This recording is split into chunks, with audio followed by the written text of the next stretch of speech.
a Universidade São Judas e o Laboratório de Arte Sequencial apresentam A Garagem da Mãe Joana. Papo sobre cultura pop, design e o que mais aparecer.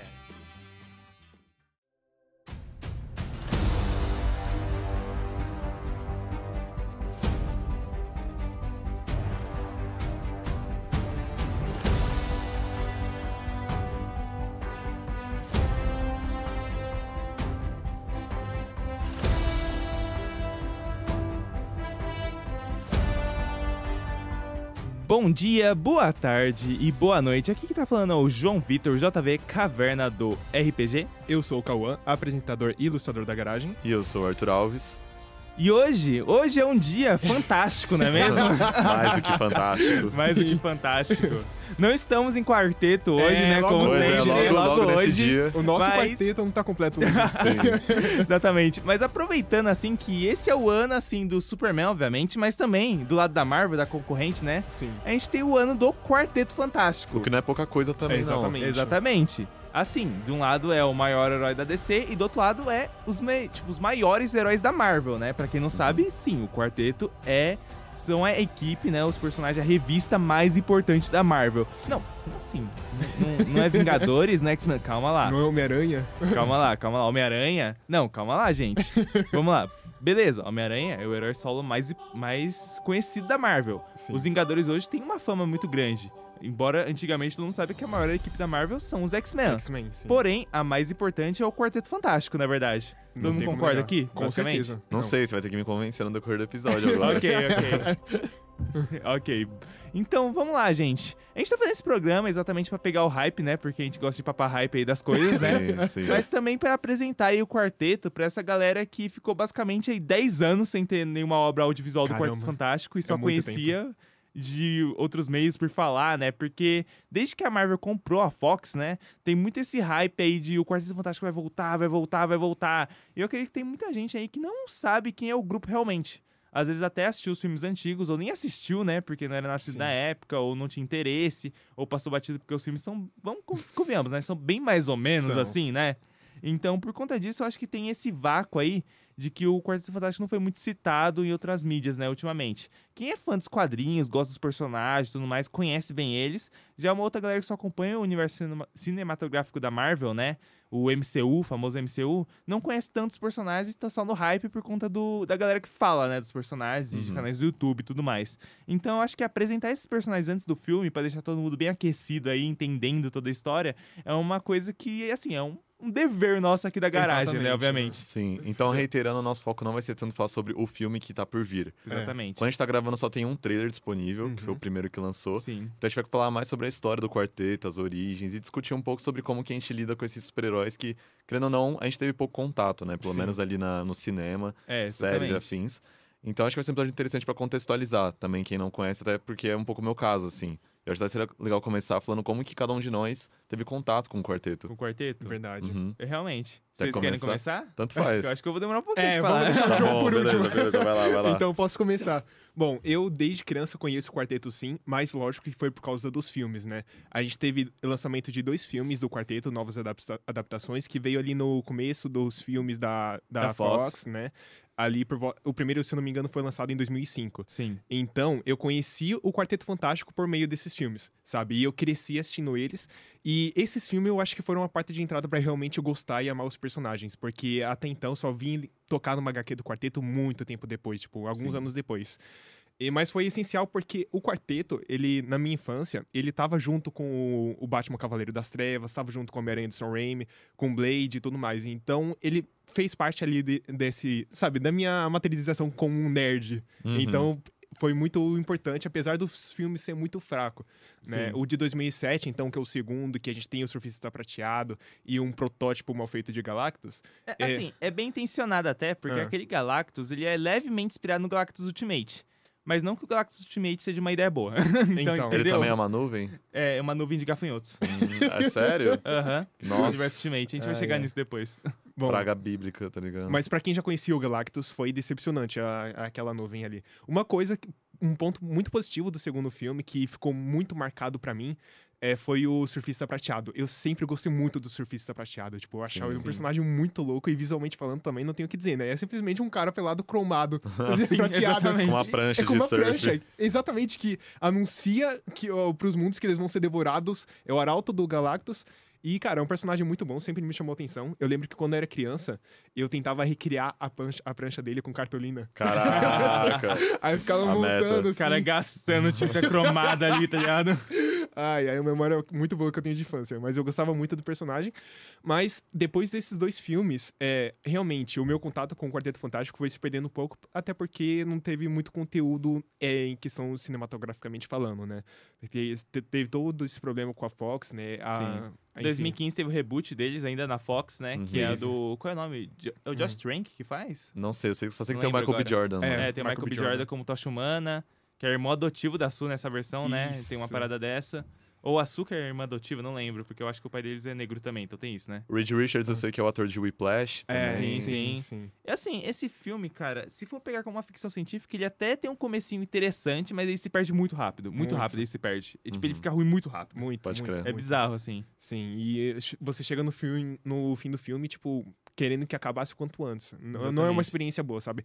E engraçado que os anteriores são até melhores, né, do que esse daí de 2015. Se eu fosse parar pra assistir agora um dos filmes, seria com certeza o primeiro. Porque o primeiro ainda tem uma coisa boa ali, sabe? A interação entre os personagens, o elenco. É interessante. O elenco tem um carisma também. Eu acredito que... Chris Evans, né, como Chris Evans, bem lembrado. Primeira aparição dele no MCU, Exatamente, né? Sim. A gente tem a Jessica Alba também como a Sue, né? Que eu acho que é uma boa escolha. Qual é o nome do ator do Reed? Do Reed Richards? Ele também é o Ian Gruffudd. Não sei se eu pronunciei o nome dele certo. Ele teve em que filme recentemente? Ele apareceu... Bad Boys, eu acho. Bad Boys? Ano passado. Mas o personagem secundário.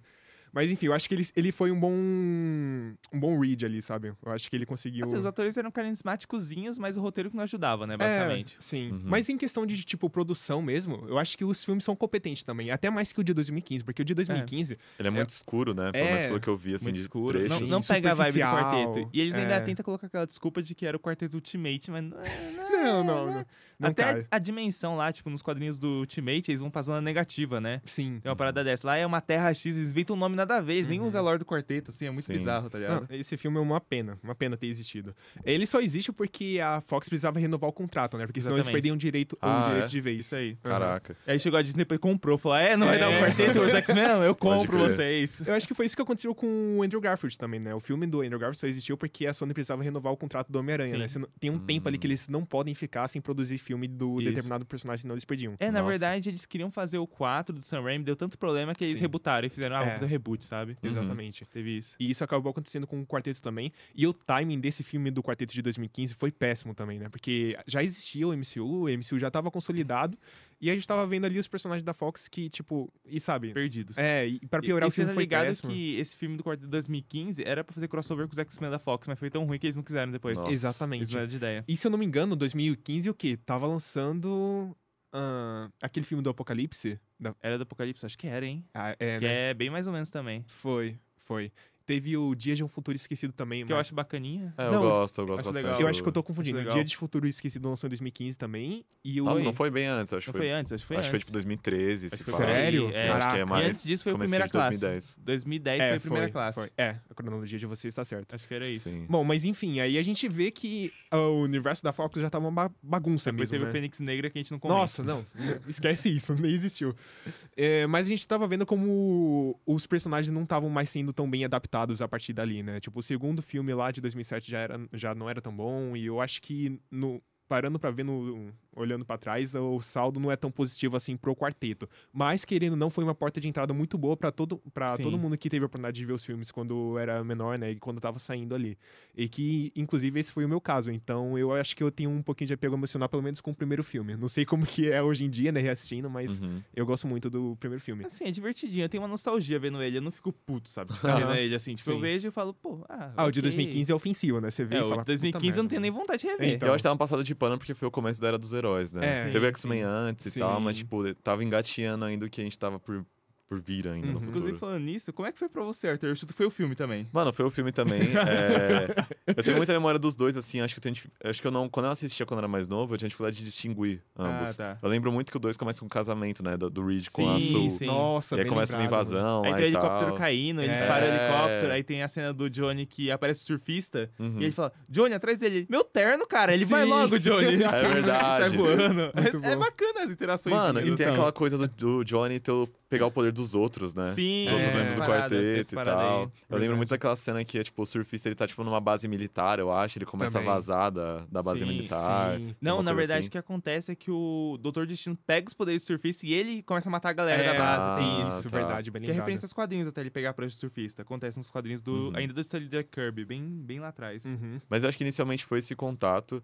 E eu gosto de que tenha sido um dos primeiros filmes de herói que eu já vi, porque, sei lá, quando eu penso no Quarteto Fantástico que tá pra sair esse ano, eu acho que ele se aproxima muito mais desse dos anos 2000 do que o de 2015. Sim, nossa, claramente. Porque o dos anos 2000, ele, tipo, abraça muito a estética de quadrinhos, sabe? Eu achei um filme que não tem vergonha de ser quadrinho. Aham. Tipo, você concordo. pega o visual do coisa, sabe? É tipo, mano, é literalmente Ele é um tosco, cara... ele é toscão. nossa, mas é muito, tipo assim, pô, por um efeito prático... né? É prático. Sim. Por um efeito prático E é muito funciona bem feito. muito bem ali em cena, cara. Eu não Sim. fico desconfortável vendo ele Eu ali. também não, Eu eu não também acho, não. eu não acho Acho ok. tosco, assim, tipo... Sim. Tanto que se fosse o caso do filme agora de 2025 replicar isso, sabe? De querer usar uma maquiagem, tipo, Sim. realmente efeito prático, não ia me incomodar, Uhum. sabe? Saiu, né? A gente teve o vislumbre do coisa. Eu acho que ficou muito legal. É a versão mais acurada, né? Sim. Provavelmente a melhor versão já feita pro Sim, cinema. verdade. Facilmente. Ainda mais, nossa, de 2015 eu acho Mas grotesca, mano. ainda assim, eu também acho grotesca, mas ainda assim, a de agora, ela ainda tem um pouco de efeito prático, né? Porque Sim. a gente viu os vazamentos e é um bonecão que eles só animam o boneco depois, né? Sim. Usar como ponto, assim, então dá pra ter aquela referência, assim. Uhum. Eu acho que a movimentação dele ainda tá um pouquinho esquisita no trailer, que eu até comentei com vocês, mas o Aham. visual tá perfeito, assim. Tá ótimo. Tá ótimo. Eu acho que é mais, tipo, se acostumar. Acho que no filme em si, quando eu estiver vendo, assim, no decorrer das, sei lá, 2 horas que durar. Tipo, quando ele apareceu correndo, eu achei perfeito. No final que tem aquela cena Ah, do sim, trailer sim. que... O pessoal que viu o trailer sabe, né? Que tem uma hora que tá a cidade destruindo e ele vai correndo assim. Nossa, tum, tum, tum, tum, Essa tum, foi a tum. cena que eu achei mais estranha. Nossa, foi a que eu menos achei. Eu achei Sério? ótima, assim. Foi Sério? a mais Marvel, né? Tipo, Ele correndo. mas é muito bom ele lá tomando, tipo, fazendo um prato lá com o robô e tal. A referência ao urso foi muito Sim, boa muito também. The Bear. Mas depois disso, eu acho que, tipo, eu não lembro agora se eu tive algum contato com a animação. O que eu tenho certeza é que eu tive contato com eles em Guerras Secretas. Sim. Eu tenho o quadrinho lá, o volume, que é tudo completinho do Guerras Secretas. Mas é muito estranho ver O eles... de 86, né? É, o clássico. 85. Mas ainda assim é um pouco estranho, porque Guerras Secretas desse crossover é absurdo. Mas como eu não tinha referência, tipo, da origem deles, ou, tipo, como que era a história deles nos quadrinhos, Aham. você pega um pouco fora de contexto, né? Você vê Sim. aquele monte de Uhum. personagem, você não sabe, tipo, qual versão que eu tô vendo, sabe? Ou, Sim. tipo, quais são as motivações desses personagens. Mas ainda assim, tem a interação entre eles. Tem o... Mano, é nessa HQ que o Homem-Aranha treta com eles ou não?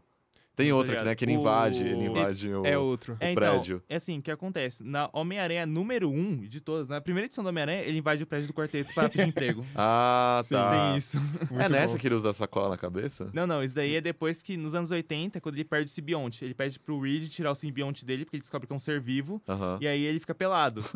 E o quarteto sabe até a identidade do Homem-Aranha, eles são bem próximos, né, nos Uhum. quadrinhos, assim. Tipo, se tem um crossover normal que seria pra ter, seria Homem-Aranha e quarteto. É Verdade. o mais certo do que Homem de Ferro e Homem-Aranha, por exemplo. Sim. Aham. E aí eles falam assim, o Johnny fala, não, eu dou um jeito, Peter. Respira aí, mano. Vou pegar um uniforme antigo, toma e toma. Ah, como é que eu tomo minha cara? Toma uma sacola. Caraca, e é um visual Tipo isso. clássico, né? Tipo, Sim. do Homem-Aranha, tipo, o visual alternativo é muito, muito bom. Cara, e pior que aparece uma vez só, tipo, é assim, ele precisa sair do edifício, só que eu tô pelado. Aí o Johnny toma um uniforme antigo e, como é que tampa o rosto? Toma uma sacola. E ficou muito marcado, né? Virou um Sim. clássico. Sim. E eu acho que você tá confundindo, Arthur, porque tem uma cena que o Homem-Aranha, ele vê alguma merda acontecendo ali entre os heróis. Eu não lembro exatamente o que é. Acho que ele luta contra os X-Men. É, Isso, contra os X-Men contra lutam. os X-Men. Contra os X-Men Aham. ele luta. Aí o Homem-Aranha tem que fugir, aí o Wolverine vai pra cima dele, o Noturno também, ele tenta fugir de todo mundo. Aí no fim o Xavier vai lá E e... tem uma parada de que nessa época os heróis não gostavam dos X-Men ainda. Eles não eram tão sim, próximos. Eles tinham uma rixa. Porque tinha um negócio dos mutantes, eles tinham meio que medo. E aí o Homem-Aranha até fala, não, esses caras são os X-Men, eles falam mal deles, né? Tipo, uma parada assim. Pode crer. Ele treta com eles. Mas eu acho que depois dos filmes realmente foi o contato seguinte e até relativamente recente, porque eu acho que eu comprei essa HQ vai fazer uns 5 anos, vai, né? Uhum. Esse ano que eu vi criança, os filmes. Mas depois disso, eu não sei se na animação Maiores Heróis da Terra eles aparecem. Nos Vingadores, os super-heróis mais poderosos da Terra, aparece Isso. bastante. Aparece. Na Tá. primeira temporada inteira tem menções a eles. No episódio da Caixa dos Antigos Invernos, que é lá pro episódio 18, 19, eles aparecem mesmo, o Tocha e o Coisa ajudam o Capitão América, salvam ele uma hora lá. E até o Tocha aparece no céu, tipo, você me deve uma, ele escreve assim, sabe, pro Capitão. E alguns episódios anteriores, toda hora eles citam o Reed Richards e o Quarteto. Tem uma hora que eles criam a nova prisão, porque no começo do desenho, gente, pra quem não lembra, tem um escape, tipo, da prisão, que é o que junta os Vingadores, né? Todas as prisões de supervilões são abertas. E aí eles, depois disso, o quarteto tava fora, né? Mas eles citam que o Reed Richards, o Hank Pym e o Homem de Ferro, né, o Tony Stark, se juntam pra criar a prisão deles em outra dimensão, que é na zona negativa. E quando eles levam os vilões, a prisão fica dentro do edifício Baxter. Então tem até uma hora que o Capitão questiona, esse Quarteto Fantástico, o que eles são? São heróis também? E acho que o Pantera, alguém comenta assim, que, eles são mais exploradores. O Homem-Formiga comenta, eles são mais exploradores. Inclusive, atualmente eles estão fora do planeta e tal. Caraca. E aí falam disso. E aí depois, no primeiro episódio da segunda temporada, tem um crossover dos dois. Que o Victor Von Doom, né, o Doutor Destino, captura a Sue Richards e a Vespa pra tentar ver se elas são Skrulls, né? Tem isso. E depois ele reaparece e tal. Entendi. E no episódio final da segunda temporada tem o Galactus, aparece o quarteto bastante também. Tá, então acho que eu não tive tanto contato porque eu vi mais a primeira temporada. Sim. Então eles provavelmente só foram mencionados. Mas eu tenho essa impressão que, tipo, eu já vi muito eles espalhados em muitas mídias. Sim. Ou, tipo, no Twitter ficando lendo, assim, threads de quadrinho e tal, aí contando algum trecho deles, alguma interação entre os personagens e tal. Mas ficou muito por isso, assim, acho que a coisa que mais me marcou do quarteto como um todo, e refletindo, né, antes de vir aqui gravar, é o fato de que o quarteto parece ser um dos poucos grupos de personagens em que os personagens não variam tanto assim, de acordo com as versões, sabe? Tipo, X-Men, X-Men rotaciona muito os mutantes, quem é o líder, quem não é, tal, quem morreu, quem tá vivo. Sim. Vingadores também, Nossa, tipo... Vingadores é pior que X-Men, assim. Sim, Todo mundo já com passou certeza. lá. Sim, Toda a Marvel já participou. E aí, tipo, o quarteto, tipo, eu nunca... Pelo menos eu não sei, né? Depois pode comentar melhor sobre, porque eu nunca vi uma versão, tipo, não tem o Reed Richards, na verdade, o marido da sua é tal pessoa. Tipo, não tem o Coisa, na verdade, o Coisa é tal pessoa. Esse tem. cerne da família permaneceu muito, né? Mas... Isso tem algumas mudanças das coisas. Eu vou citar daqui a pouco, quando a gente entrar na história, vamos dizer, editorial dos personagens. Sim. Mas tem mudanças, mas sempre volta pro status quo. Tipo, o quarteto... Assim, mudar um membro é que nem quando muda um uniforme de personagem, logo em seguida volta pro clássico, sabe? Sim. É uma parada assim. Então, o quarteto, eu diria que os 4 funcionam como um personagem só. Que ele nunca muda o Peter Parker como Homem-Aranha, tipo, muda uma vez ou outra, é a mesma coisa. O quarteto, eles são um só, assim, praticamente, nos quadrinhos. Entendi, tá. É que tem toda essa questão de que eles são uma família, não são uma equipe, né? Exatamente. Sim. Eles são uma família. Então é mais complicado, né? Tipo, essa ideia de desvencilhar essa família, ou, tipo, trocar um membro e tal. Exatamente. Inclusive, quando tem alguma morte, alguma coisa no quarteto, Cara, eu acho que é uma das perdas que eu mais sinto, assim, quando o escritor escreve bem, porque você sente, assim, você fala, putz, sei lá, o Ben, o Coisa morreu nessa edição. Putz, aí você vê o Reed, cara, ele fica destruído, assim, porque é um núcleo muito fechado, mal, né? É um núcleo muito fechado. Tanto que em Guerras Secretas o Coisa fica pra trás, né? Ele fica pra trás. Ele fica no planeta lá, isoladão. Sim. Porque ele consegue virar humano lá, né? Ele prefere ficar lá. Inclusive, depois disso, quem entra no quarteto é a Mulher Hulk. Ele passa o bastão pra ela e fica um tempo com ela no lugar dele. E o Coisa, ele fica com uma revista solo dele. Que o John Byrne escreve com desenho de outros desenhistas. Mas ele naquele planeta, lá naquele vagando? Planeta. Caraca, sozinho? Sozinho, vivendo aventuras do Battle World até que ele volta. E aí ele pega o lugar dele de volta no quarteto. Mas depois que aconteceu tudo aquilo lá em Guerras Secretas, o mundo bélico não foi destruído também? Não foi meio que apagado? Então, até onde eu sei, tem esse quadrinho do Coisa que eu não li, mas que ele fica lá. Ele fica lá, tipo, vivendo um tempão, tá ligado? Depois tem um crossover dessa revista do Coisa com a do quarteto, e depois ele volta. Tem isso. Caramba. Mas e você, João? Conta aí a sua saga, mano. Cara, vamos lá. O quarteto também, o primeiro contato, acho que de memória que eu tenho, assim, deles, é do filme também. Eu acho que eu encontrei eles primeiro no filme, mas não foi um filme que eu gostei tanto quando eu vi quando eu era pequeno. Sério? Na época, tipo, você já não tinha se afeiçoado tanto ao filme? Então, eu achava coisa esquisita, assim, tudo mais. Eu não achava muito legal. Tipo, tinha aquela questão, eu gostava muito de super-heróis, provavelmente meus pais me colocaram pra ver, porque falavam, super-herói, legal, vê aí, você gosta de Batman, Homem-Aranha e tal. Eu assisti com a minha família. Eu lembro que eu achei legal, principalmente, assim, algumas coisas ali, mas eu não achava, não era um filme que me chamava atenção quando eu era pequeno. Eu achava meio, qualquer coisa. Só que o que me atraiu mesmo no quarteto, eu lembro que, assim, tinha muito merchandise da Marvel, que aparecia eles, quebra-cabeça e tudo mais, muita coisa assim que eu tinha, mas eu não gostava tanto dos personagens. Até que eu vi um desenho. Em 2006, saiu o desenho no Cartoon Network até, que era aquele Quarteto Fantástico, Os Maiores Heróis do Mundo. Que é um desenho estilo anime até. Caramba, vou até pesquisar aqui porque eu não faço ideia do que desenho cara, é esse. E esse desenho eu lembro que eu gostava muito dele quando começou a passar. Eu comecei a gostar muito, assim. E aí foi aí que eu me afeiçoei aos personagens. E eu comecei, por causa desse desenho, gostar mais do filme. Eu lembro que eu vi na época o filme do Surfista Prateado, eu gostei mais, porque criança tem muito senso crítico, então eu gostava também. E eu comecei a gostar dos personagens por causa disso. O conjunto do desenho que fez eu me afeiçoar mais, porque eu sempre gostei mais de animação, né? Então eu vi o desenho ali, eu lembro que na Jetix, na época, quando nem era Disney XD nem nada, tinha um desenho também do quarteto que reprisava às vezes, que era um dos anos 90. Eu também comecei a ver esse desenho, que passava às vezes, eu gostava muito dele, porque lá aparecia o Surfista Prateado, o Galactus, aparecia os Inumanos. Eu achava mó legal esse desenho, tá ligado? Eu achava muito da hora. E ele passava volta e meia, assim. E eu não sabia nem... Eu gostava mais do desenho mais atual, porque eu tinha um carinho mais por ele, porque eu conheci melhor os personagens ali. Inclusive, esse desenho me apresentou muita coisa da Marvel, assim, tipo... Aparece nesse desenho o Namor, aparece. Nossa. Eu conheci ele lá. Aparece o Homem de Ferro nesse desenho também. Eu já conheci ele por causa do desenho do Hulk, eu tinha um VHS, né? Uma VHS não, uma fita cassete, que tinha uns episódios do Hulk que apareceu o Homem de Ferro. Foi lá que eu conheci o Homem de Ferro antes do filme. Nesse desenho voltando pro desenho do quarteto, né? Do 2006. Aparecia lá também o Doutor Destino com a Lativéria, né? Ele tinha o país dele. Inclusive, depois que eu vi o filme, eu falei, por que ele não tem o país também no filme? Ele, eu pensava que ele era, tipo, eu chamava que ele era rei, né? Eu falava que ele era um rei, do Destino, não era um soberano, porque eu não sabia desse conceito, né? Quando eu era pequeno. Eu falava, por que ele não é rei também no filme? E tal, eu ficava questionando. Tinha também toda a questão do... Aparecia o Ronan, o Super Skrull também aparecia. Os Kree e os Skrull, né? Foram introduzidos nesse desenho. Eu não desenho conhecia. sempre teve mais essa pira, né? Pelo menos o desenho da Marvel de ser mais abrangente, né? Sim, tipo, tratar com mais naturalidade e casualidade esses encontros de super-heróis. Cara, tem um episódio que eu lembro que marcou até hoje, que eu achava bizarrão, que era que eles iam pra zona negativa, acho que era os poderes deles ficavam fora de controle e tal. Eu ficava, nossa, que loucura, sabe? Tipo, nossa, que bagulho doido. E eu lembro que eu brincava de boneco na época, assim. Eu lembro de ter bonecos do quarteto mesmo, eu tinha alguns piratas, assim, sabe? Aqueles bonecos de feira. Eu ficava brincando como se fosse esse episódio que eles iam passando negativo e tal. Eu gostava disso, tá ligado? Então, foi aí que eu conheci os personagens e ficou por aí mesmo. O conhecimento deles era o desenho, em 2005. Eu sabia que tinha um dos anos 90, mas já que eu não tinha internet, não conseguia ver todos os episódios, só via alguns que reprisavam ali.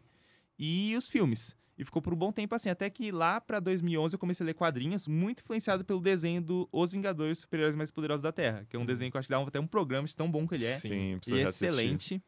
E nesse desenho eu comecei a acompanhar mais quadrinhos. Nessa época, tinha a Salvat, né, relançando as graphic novels da Marvel, tinha muito canal de GibTuber, YouTuber começando, falando de como começar a ler os personagens, e muita gente indicava, tipo, algumas histórias do quarteto. Meu primeiro contato em quadrinho com o quarteto foi numa revista do Homem-Aranha, que eu vi uma propaganda, que era A Morte do Tocha Humana, que tava lá. Que já era a fase do Jonathan Hickman, que é a minha fase favorita, inclusive. Só que na época eu não lia, não acompanhava o quarteto, que era em Universo Marvel que saía.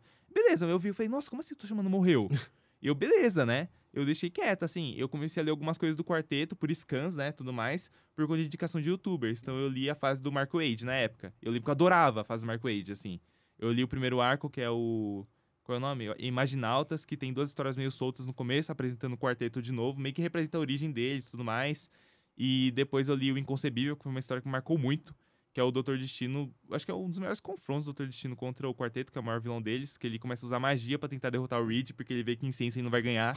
Faz muito sentido. Vai ter que apelar. Então, e essa história é muito pesada, cara, porque no final o Victor fica preso no inferno, por conta que o Reed pede uma ajuda pro Doutor Estranho ali. Ele consegue criar um artefato que prende o Victor no inferno lá e tira os poderes dele. Só que no final, antes disso, ele fala, eu não vou perder tão simples assim não. Ele queima o rosto do Reed Richards, fica com uma marca assim, metade do rosto. Nossa. Aí depois o quarteto tem que assumir a Lativéria pra eles, começa a tentar virar soberanos. Nossa. Mas essa foi a origem do Doutor Destino ser meio místico? Não, já fazia tempo que ele tinha, só que essa história o Marco Wade volta a retomar isso de uma forma mais afinco, né? Tá. Ele decide focar só em magia pra derrotar o Reed, né? Tem essa história. Enfim, teve essa fase do Marco Wade que eu acho muito boa. Eu li ela por scan, eu gostei muito. E aí eu comecei a ir atrás de outras histórias mais recentes. Porque na revista do Homem-Aranha, na época, ele começou a fazer parte da Fundação Futuro, por causa que o Tocha Humana tava morto. E eu lia Homem-Aranha, eu acompanhava mensalmente. Eu falei, não, o que tá acontecendo com o quarteto? E eu tinha essa pira. Eu comprava só Homem-Aranha e Vingadores, mas eu lia muita coisa online, através de scan. E eu fui atrás dessa fase da época, que era do Jonathan Hickman. E eu lembro que eu fiquei louco com essa fase. Eu adorei, assim, é muito boa. Posso até falar um pouco mais depois, mas eu fiquei muito viciado nisso. E a partir daí eu comecei a ler o quarteto diretamente, assim, tipo... Depois entrou na nova Marvel, depois da fase do Hickman, eu li a fase do Matt Fraction, que era o cara que eu gostava muito. Ele fazia Homem de Ferro, né? Na época eu adorava a revista dele do Homem de Ferro. Ele foi pro quarteto. A fase dele é meio mais ou menos, né? É legal, mas ok. Depois eu acho que o James Robson assume, eu também li a fase do James Robson. Depois o quarteto some, depois das Guerras Secretas. Ficou um bom tempo, eu senti muita falta deles quando eles ficaram fora. Então foi isso, sabe? Eles iam aparecendo assim, sendo citados e outras histórias. Então, quando eu entrei em quadrinhos mesmo, que eu fiquei muito apaixonado pelos personagens. Inclusive, é um dos grupos favoritos hoje, assim. Então foi assim que eu conheci, sabe? Comecei com os filmes aí, não gostei muito do filme, vi o desenho fez eu gostar muito. E aí, quando eu entrei nos quadrinhos, eu conheci os personagens, achei interessante e fui atrás. Foi basicamente isso. Caramba. Você quer agora também comentar um pouco sobre as origens em si do quarteto? Então... É interessante a gente falar isso, né, a propósito. Sim. Porque eu acho que muita gente sabe de que o quarteto surgiu lá atrás, nos anos 60, né? Eles são um dos grandes expoentes da Era de Prata, né, dos quadrinhos, quando muitos heróis começaram a surgir ali, ressurgir, na verdade, né? A gente até citou em um dos episódios da DC, né, que foi um dos anteriores, sobre a questão da Era de Ouro, a Era de Prata, bem superficialmente. O quarteto é um dos principais estopins da Era de Prata dos quadrinhos, né? Sim, e se você puder explicar, porque algo sempre me confunde um pouco, assim, eu nunca entendi por que esses nomes, tipo, Era de Prata, Era de Ouro, tipo, qualquer delimitação. Eu sei que tem algumas, tem um aspecto mais, tipo, não, super-herói isso mesmo, esperançoso e tal, mas eu não entendo muito bem. Tem muito essa questão dos quadrinhos de que, quando começou a surgir os primeiros heróis, o Superman surgiu ali nos anos 40, né, 38, na verdade... a gente coloca como Era de Ouro, porque era uma época em que os heróis estavam surgindo e que eles eram top seller de venda, assim. Era um negócio muito forte. E depois disso, lá pros anos 50, teve uma queda. Os super-heróis pararam de vender, teve toda a questão do Comics Code Authority que surgiu, que foi uma censura dos quadrinhos que surgiu ali, que matou muitos quadrinhos, assim, parou de vender tanto. O super-herói começou a cair num ostracismo ali. E aí, lá nos anos 60... recriando os personagens com uma questão mais de ficção científica e tudo mais, foi com outras pegadas, o surgimento da Marvel Comics como um todo, que eu vou citar daqui a pouquinho, mais afinco, a questão de algumas reformações dentro da DC Comics, tipo o novo Flash, que era o Barry Allen, o novo Lanterna Verde, que era o Hal Jordan, né, com uma pegada mais de ficção científica, foi o que começou a retomar os personagens e voltar a ter aquele boom de novo de super-herói. Então foi o segundo boom de super-heróis que teve. E a gente chama de Era de Prata, isso. Até que lá pros anos 70 as histórias começaram a mudar um pouco o estilo, começaram a ficar mais sombrias, um pouco mais realistas. E a gente começa a chamar da Era de Bronze. Começa a ter uma queda dos quadrinhos super-heróis no sentido de ser mais sérios. Tá. Pra depois a gente ter a Era das Trevas, que começa lá com o Watchmen e tudo mais, Cavaleiro das Trevas. Gente, só pra deixar claro, antes que alguém corrija aí embaixo, pode até corrigir, mas não é 100% correto um estopim pra cada época, assim, exatamente. Sim. A gente vê por períodos, tá? Não tem uma data cravada, Não tem uma data cravada, né? A gente vai vendo por cima, assim. Mas surgiu a Era das Trevas, que hoje em dia a gente considera como Era Moderna, né? A gente chama. Que até hoje, basicamente, conta, assim. Ah, entendi. Então seria isso. E aí o Quarteto Fantástico se enquadra na Era de Prata. Era de Prata. Tá. Que a Marvel, o surgimento da Marvel Comics como um todo, como universo compartilhado e tudo mais, é considerado um dos maiores estopins da Era de Prata. Caramba. Basicamente. A Marvel, tipo, é o boom da Era de Prata, basicamente, veio por conta da Marvel também. A DC com os personagens novos ali, recriações. Mas a Marvel com a criação do quarteto do universo Marvel. Não, pera, mas o Capitão América já existia antes, não existia? Sim. Mas o universo Marvel compartilhado mesmo, como a gente conhece, com os personagens famosos, tipo Homem-Aranha, X-Men, Vingadores, surgiu nos anos 60 e começou a contar a cronologia a partir dali, inclusive. Ah, tá. E tem isso. nas primeiras histórias do quarteto, eles tinham muito crossover, né? Tipo, Sim. aparecia muito outros personagens. Cara, inclusive é muito interessante a gente falar, antes de entrar nessa questão do quarteto, do Stan Lee e Jack Kirby, né? Que são os grandes criadores. Verdade. Pra quem não sabe, o Stan Lee, ele começou não na Marvel, mas no nome antigo da editora, que era a Timely Comics. Timely. Que era o dono da Timely, era o Marty Goodman, na verdade, na época. E o Marty Goodman, ele era um cara assim que ele... Na época, os quadrinhos não faziam tanto sucesso assim, mas vendo o sucesso ali do Superman e tudo mais, assim, ele quis meio que copiar. E ele colocou na mão ali do Jack Kirby e do Joe Simon, que já eram veteranos da indústria, na época já, assim, já manjavam bastante, pra criar um personagem tão bom quanto o Superman. Foi aí que ele surgiu com o Capitão América. E o Capitão América vendia tanto quanto o Superman na primeira edição. Caramba. Foi um boom absurdo, assim. Foi um negócio que... Eles já botaram um Capitão América socando Hitler na capa, assim, né? Ah, então, nossa, é icônico clássico, também essa né? capa. é icônico. E até foi referenciado no filme do Capitão, né? Tem uma hora que tem as apresentações dele que ele soca o Hitler, né? Ah, Tem lá é. no primeiro Sim. Vingador, né? Uhum. E teve essa edição e foi um boom, assim, absurdo, e o Capitão começou a vender muito. E no meio disso tudo, desse aumento, né, dos quadrinhos super-heróis surgindo, cada vez mais super-heróis, o Capitão América fazendo um baita sucesso dentro da Timely, que o Marty Goodman recebe uma intimação de uma pessoa muito importante, assim, da família dele. Caramba. Porque, o que acontece? A prima da esposa dele chega assim no Marty Goodman e fala, seguinte, já tem ostracismo aqui dentro da empresa, né, vocês já colocam... Ostracismo não é nepotismo dentro da empresa aqui. Uhum. E vocês colocam outros parentes nossos. É assim, meu filho tá querendo ser escritor. Então, aproveitando assim que você é tio dele, bota o menino pra trabalhar aí. Caramba. Aí fala, tudo bem, chama aí seu filho, né? Um tal de Stanley Lieber aí, pra trabalhar aqui na Nossa, empresa. essa foi a entrada do Stan Lee na Sim. empresa? Caramba. E era sobrinho do chefe, do dono. Nossa, o nepotismo que ele faz. Exatamente. Aí colocam ele, tinha 17, 18 anos na época, tava querendo ser escritor, e ele já tinha esse costume, né? O Marty Goodman já tinha esse costume de colocar parentes dentro da empresa mesmo, então ele, bota o menino aí. E ele coloca o menino, sabendo que ele queria ser escritor, você vai ser estagiário desses 2 caras aqui, ó, que são os caras que tá mais dando dinheiro pra mim, que é o Jack Kirby e o Joe Simon. E ele começa a ser estagiários deles, né, na época que estavam fazendo Capitão América, basicamente. Caramba. Então, mas, tipo, você vai pensar, ele escrevia. Não, ele ficava, tipo, levando café pros caras, limpava o cinzeiro do Jack Kirby ali. Tipo, assistente mesmo. Exatamente. Jack Kirby fumava muito charuto, né? Ele tinha que limpar o cinzeiro do cara, pegar encomenda pros caras, levar recado, menino de recado, assim, sabe? Era um trabalho braçal e não tanto criativo. Exatamente. Só que, ele querendo escrever, chegou uma hora que o Martin Goodman pediu pros caras, falando, deixa o menino tentar alguma coisa aí. E a partir da edição 5 de Capitão América, eles começam a deixar ele escrever algumas historinhas em prosa curtas do Capitão América. Então foi aí que ele começa a escrever assim um pouco. Vai passando o tempo, né? O Jack Kirby e o Joe Simon, eles começam a ter algumas tretas com a Time e com o Martin Goodman. Por quê? O contador da empresa, que era o cara que pagava eles, chega com uma fofoca pra eles, falando assim, seguinte, Capitão América faz muito sucesso. E vocês ganham, sim, uma parcela em cima das vendas dele e tudo mais, obviamente, porém o contrato de vocês tá meio errado. Por quê? Capitão América vende tanto, mas tanto, e eles não contam pra vocês que todas as outras publicações estão sendo bancadas pelo valor que o Capitão América tá recebendo. Nossa. E eles ficam pé da vida com isso. Só que o contrato deles tinha umas entrelinhas ali que falava que isso estava certo. E o Jack Kirby fica puto com isso. O Jack Kirby e o Joe Simon. Eles falam, beleza, Martin Goodman sacaneou a gente, vamos sacanear ele. Eles começam a criar pseudônimos pra escrever pra DC na época. Nossa. Também. Que era a National na época, National Comics. E eles começam a escrever lá pra DC e tudo mais, alguns bicos ali. Só que eles ficam fazendo isso até a época do Capitão América número 9, mais ou menos. Ficam 9 meses fazendo isso, basicamente. Até que o Stan Lee descobre. O Stanley Lieber, né? Só que Stan Lee, ele começa a escrever como pseudônimo porque ele queria guardar o nome dele completo pra quando ele fosse autor de coisa séria. Ele não considerava quadrinho coisa séria, o menino na época, né? E ele vê que o Jack Kirby e o Joe Simon estão fazendo isso.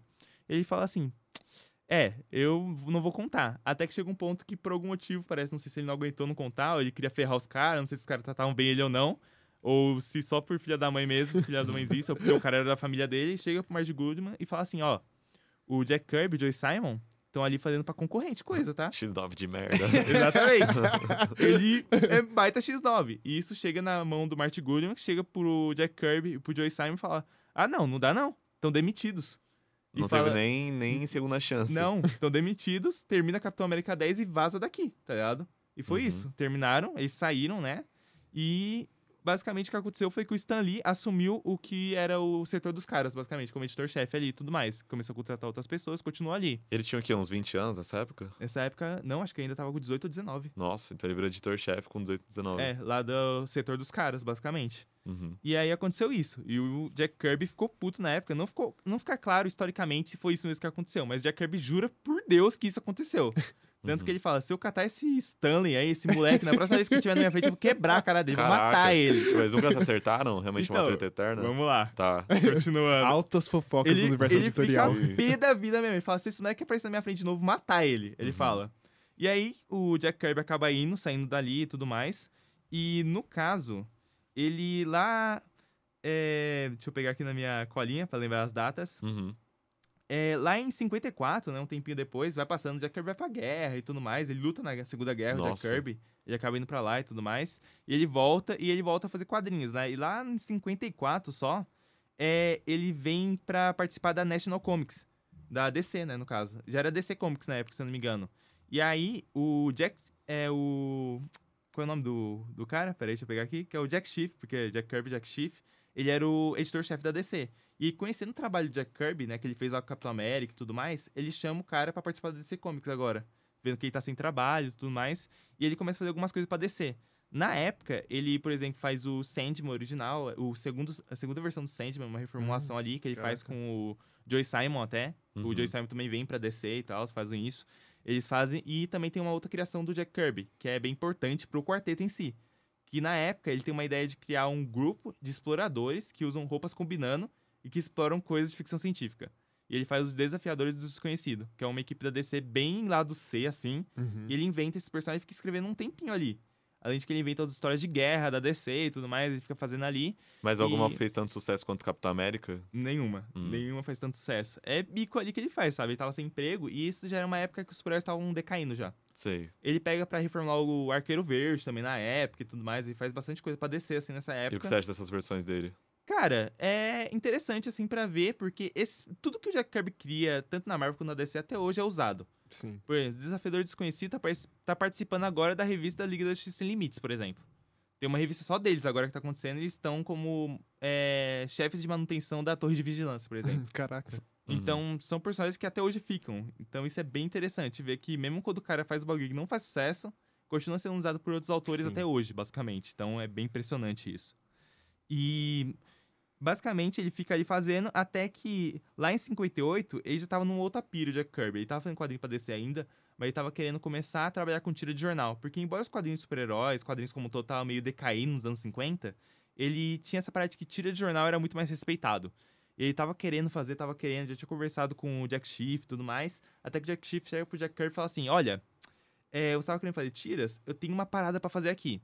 Eu tô com um sindicato agora que eu tô participando aqui de autores, e eles estão querendo fazer uma tira de jornal aqui pro jornal tal. Precisa ser uma tira de ficção científica. Bora fazer? Ele, beleza. Ele junta o Jack Kirby com o Hollywood, outro gigante da indústria, basicamente, e eles criam os Sky Masters da Força Espacial, que é uma tirinha de ficção científica focado em astronautas, basicamente. Que até foi republicado recentemente no Brasil, pela primeira vez, pela editora Pipoca Nanquim, né? Caraca. Eles trouxeram alguns anos atrás. E, assim, ele ficou fazendo... teve um sucesso relativo, assim, um bom sucesso na época, ele ficou fazendo por um tempo, até que ele descobriu que o Jack Schiff tava trolando ele também.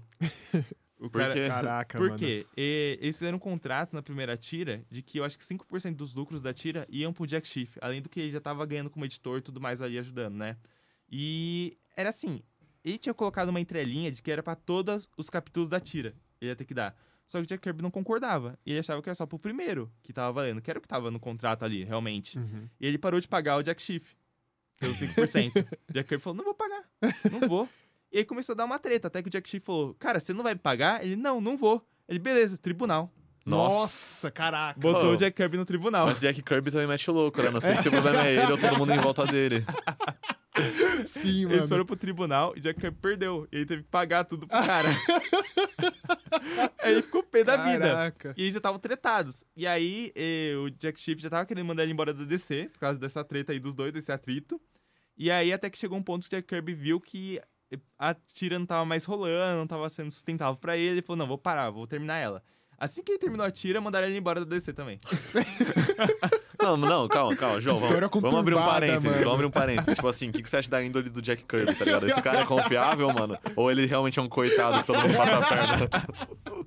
Cara, eu acho que assim, ele caiu em uns contratos que era muito FDP, assim. Mas são contratos, né? Sim. Mas como um cara meio cabeça quente que ele era, sim, ele falava, não, eu tenho meus direitos, cara. E na época, tem que deixar bem claro, gente, que na época, contrato de direito e tudo mais nessa época, era muito feito nas coxas, era muita coisa, tipo, que era introduzido depois, você não tinha como saber se o cara mexeu ou não e tudo mais. Então, o sistema judicial pra criação de personagens, pra quadrinhos, era um bagulho meio várzea, porque não era um bagulho levado a sério. Eles não tinham esse pensamento que ia virar uma mega franquia depois.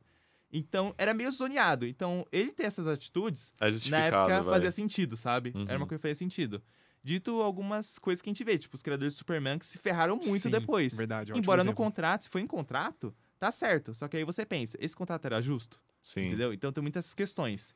Que na época, a gente meio que tem que olhar com os olhos da época, que não era tão certinho como é hoje em dia. Então... ter essas tretas, tudo mais, falou, não falou, tá escrito, não tá, acontecia bastante, sabe? Então tem que pensar nisso. Justo. E o Jack Kirby, já sendo cabeça quente como ele era, ele ia pra cima e falava, não, tá errado isso aí, não é justo, ele falava. E ele ia pra cima. E muitas vezes ele perdia, basicamente. Sim, era o que mais acontecia com ele. É impressionante o fato dele ter, tipo, confrontado tantas pessoas da indústria em vertentes diferentes, em lugares diferentes, e mesmo assim, tipo, ele conseguiu, tipo... garantir o futuro dele, né? Exatamente. Tipo, ele conseguiu se consolidar, né? Exatamente. Até hoje. Como ele é uma lenda dos quadrinhos. Ele é o deus dos quadrinhos, a lenda, assim, tipo, o rei, né, dos quadrinhos. Até o Stan Lee, depois que já estavam meio brigados, ele ainda continuava dizendo que o Jack Kirby, o Jack era o rei dos quadrinhos, basicamente. Ele é citado até hoje. Embora ele acabou morrendo não com todo o reconhecimento que ele merecia, ainda assim, hoje em dia ele é citado como o criador do universo Marvel de Stan Lee, né? A gente coloca isso. Todo mundo que é fã sabe disso. E falando em universo Marvel, ele ficou um tempo aí afastado um pouquinho. Até que, sem emprego, já no momento ruim de novo, o que acontece? Ele procurando emprego, acaba batendo aonde? Na porta de quem? Do tal Stanley Billy. Exatamente! Stanley Lieber. E ele chega lá, já que, voltando agora pro Stan Lee, também não tava muito bem das pernas não, tá? Não porque... tava bem. Sofrendo também? A Atlas, né, que era Timely, agora já tava Atlas, se não me engano, Atlas Comics, tava mal das pernas. Por quê? Eles vendiam super-heróis. Super-heróis nessa época tava em baixa. Era nessa época que as HQ de romance e terror começaram a dar um up? Ou era um pouquinho depois? Mais ou menos. Era nessa época mais ou menos. Outros gêneros estavam subindo, sim. Porém, a Atlas Comics, que futuramente vai ser a Marvel, né, que era onde Stan Lee ainda tava, ela tava focando em monstros, revista de monstros. Tá. Eles estavam focando em revista de monstros gigantes de kaiju, basicamente. Era Sim. isso.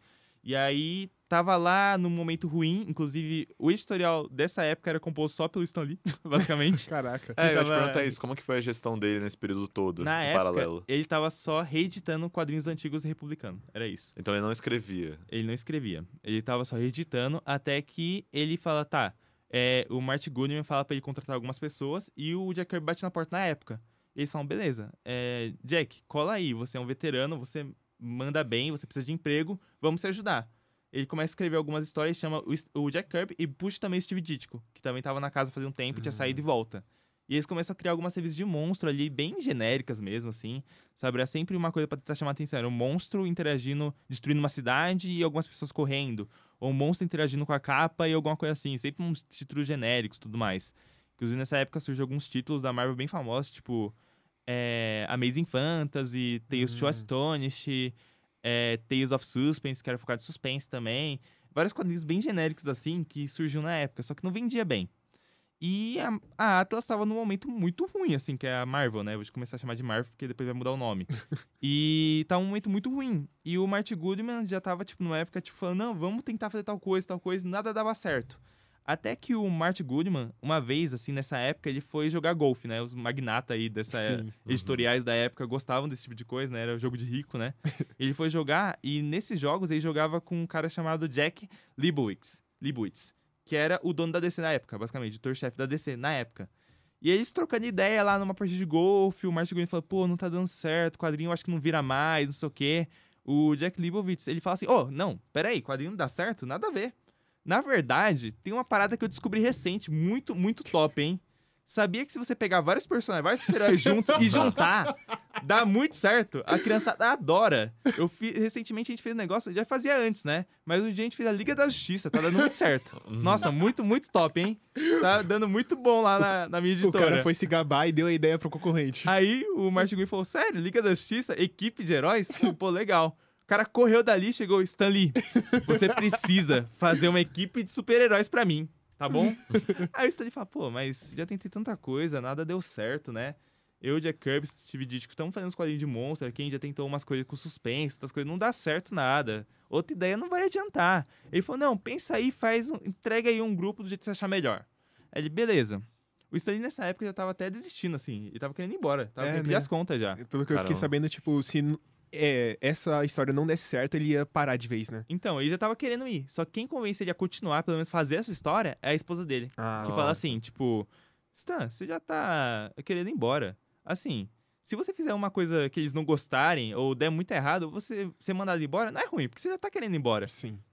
Faz o que você quiser. Você não quer contar seus romances, suas coisas, você não tem suas ideias, você fala que são muito boas. Então, pega aí, faz do jeito que você quiser esse negócio, essa equipe de super-heróis aí, faz do jeito que você achar melhor, não copia aí, só faz do jeito que você achar melhor. Faz o que você quiser, sabe? E entrega. Se der bom, deu bom. Se não der, também você vai ser mandado embora e é isso, sabe? É o que você queria. Você tá com medo de ser demitido? Você não queria ser demitido? Ele fala, beleza. Ele vai lá, ele matuta, né? E ele tem uma ideia. E ele chega pro Jack Kirby e fala, olha, tô com uma ideia. Já no método Marvel, né? Ele escreve meio que uma sinopse básica numa folha, assim, tudo mais, e passava pro Jack Kirby pra ele desenvolver. Ele veio com essa ideia de que, olha, vamos fazer um grupo de super-herói, mas vai ser diferente.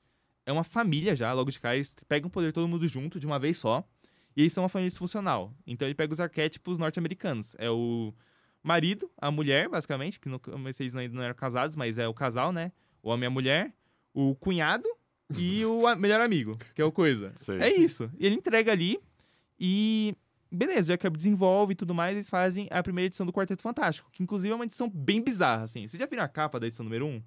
Não me recordo. A capa da edição número 1 basicamente podem até jogar aí no Google, né? O pessoal que não manja muito, já entra como Quarteto Fantástico número 1, Fantastic Four número 1. E é uma capa bizarra, porque ela não tem nada a ver com super-herói, cara.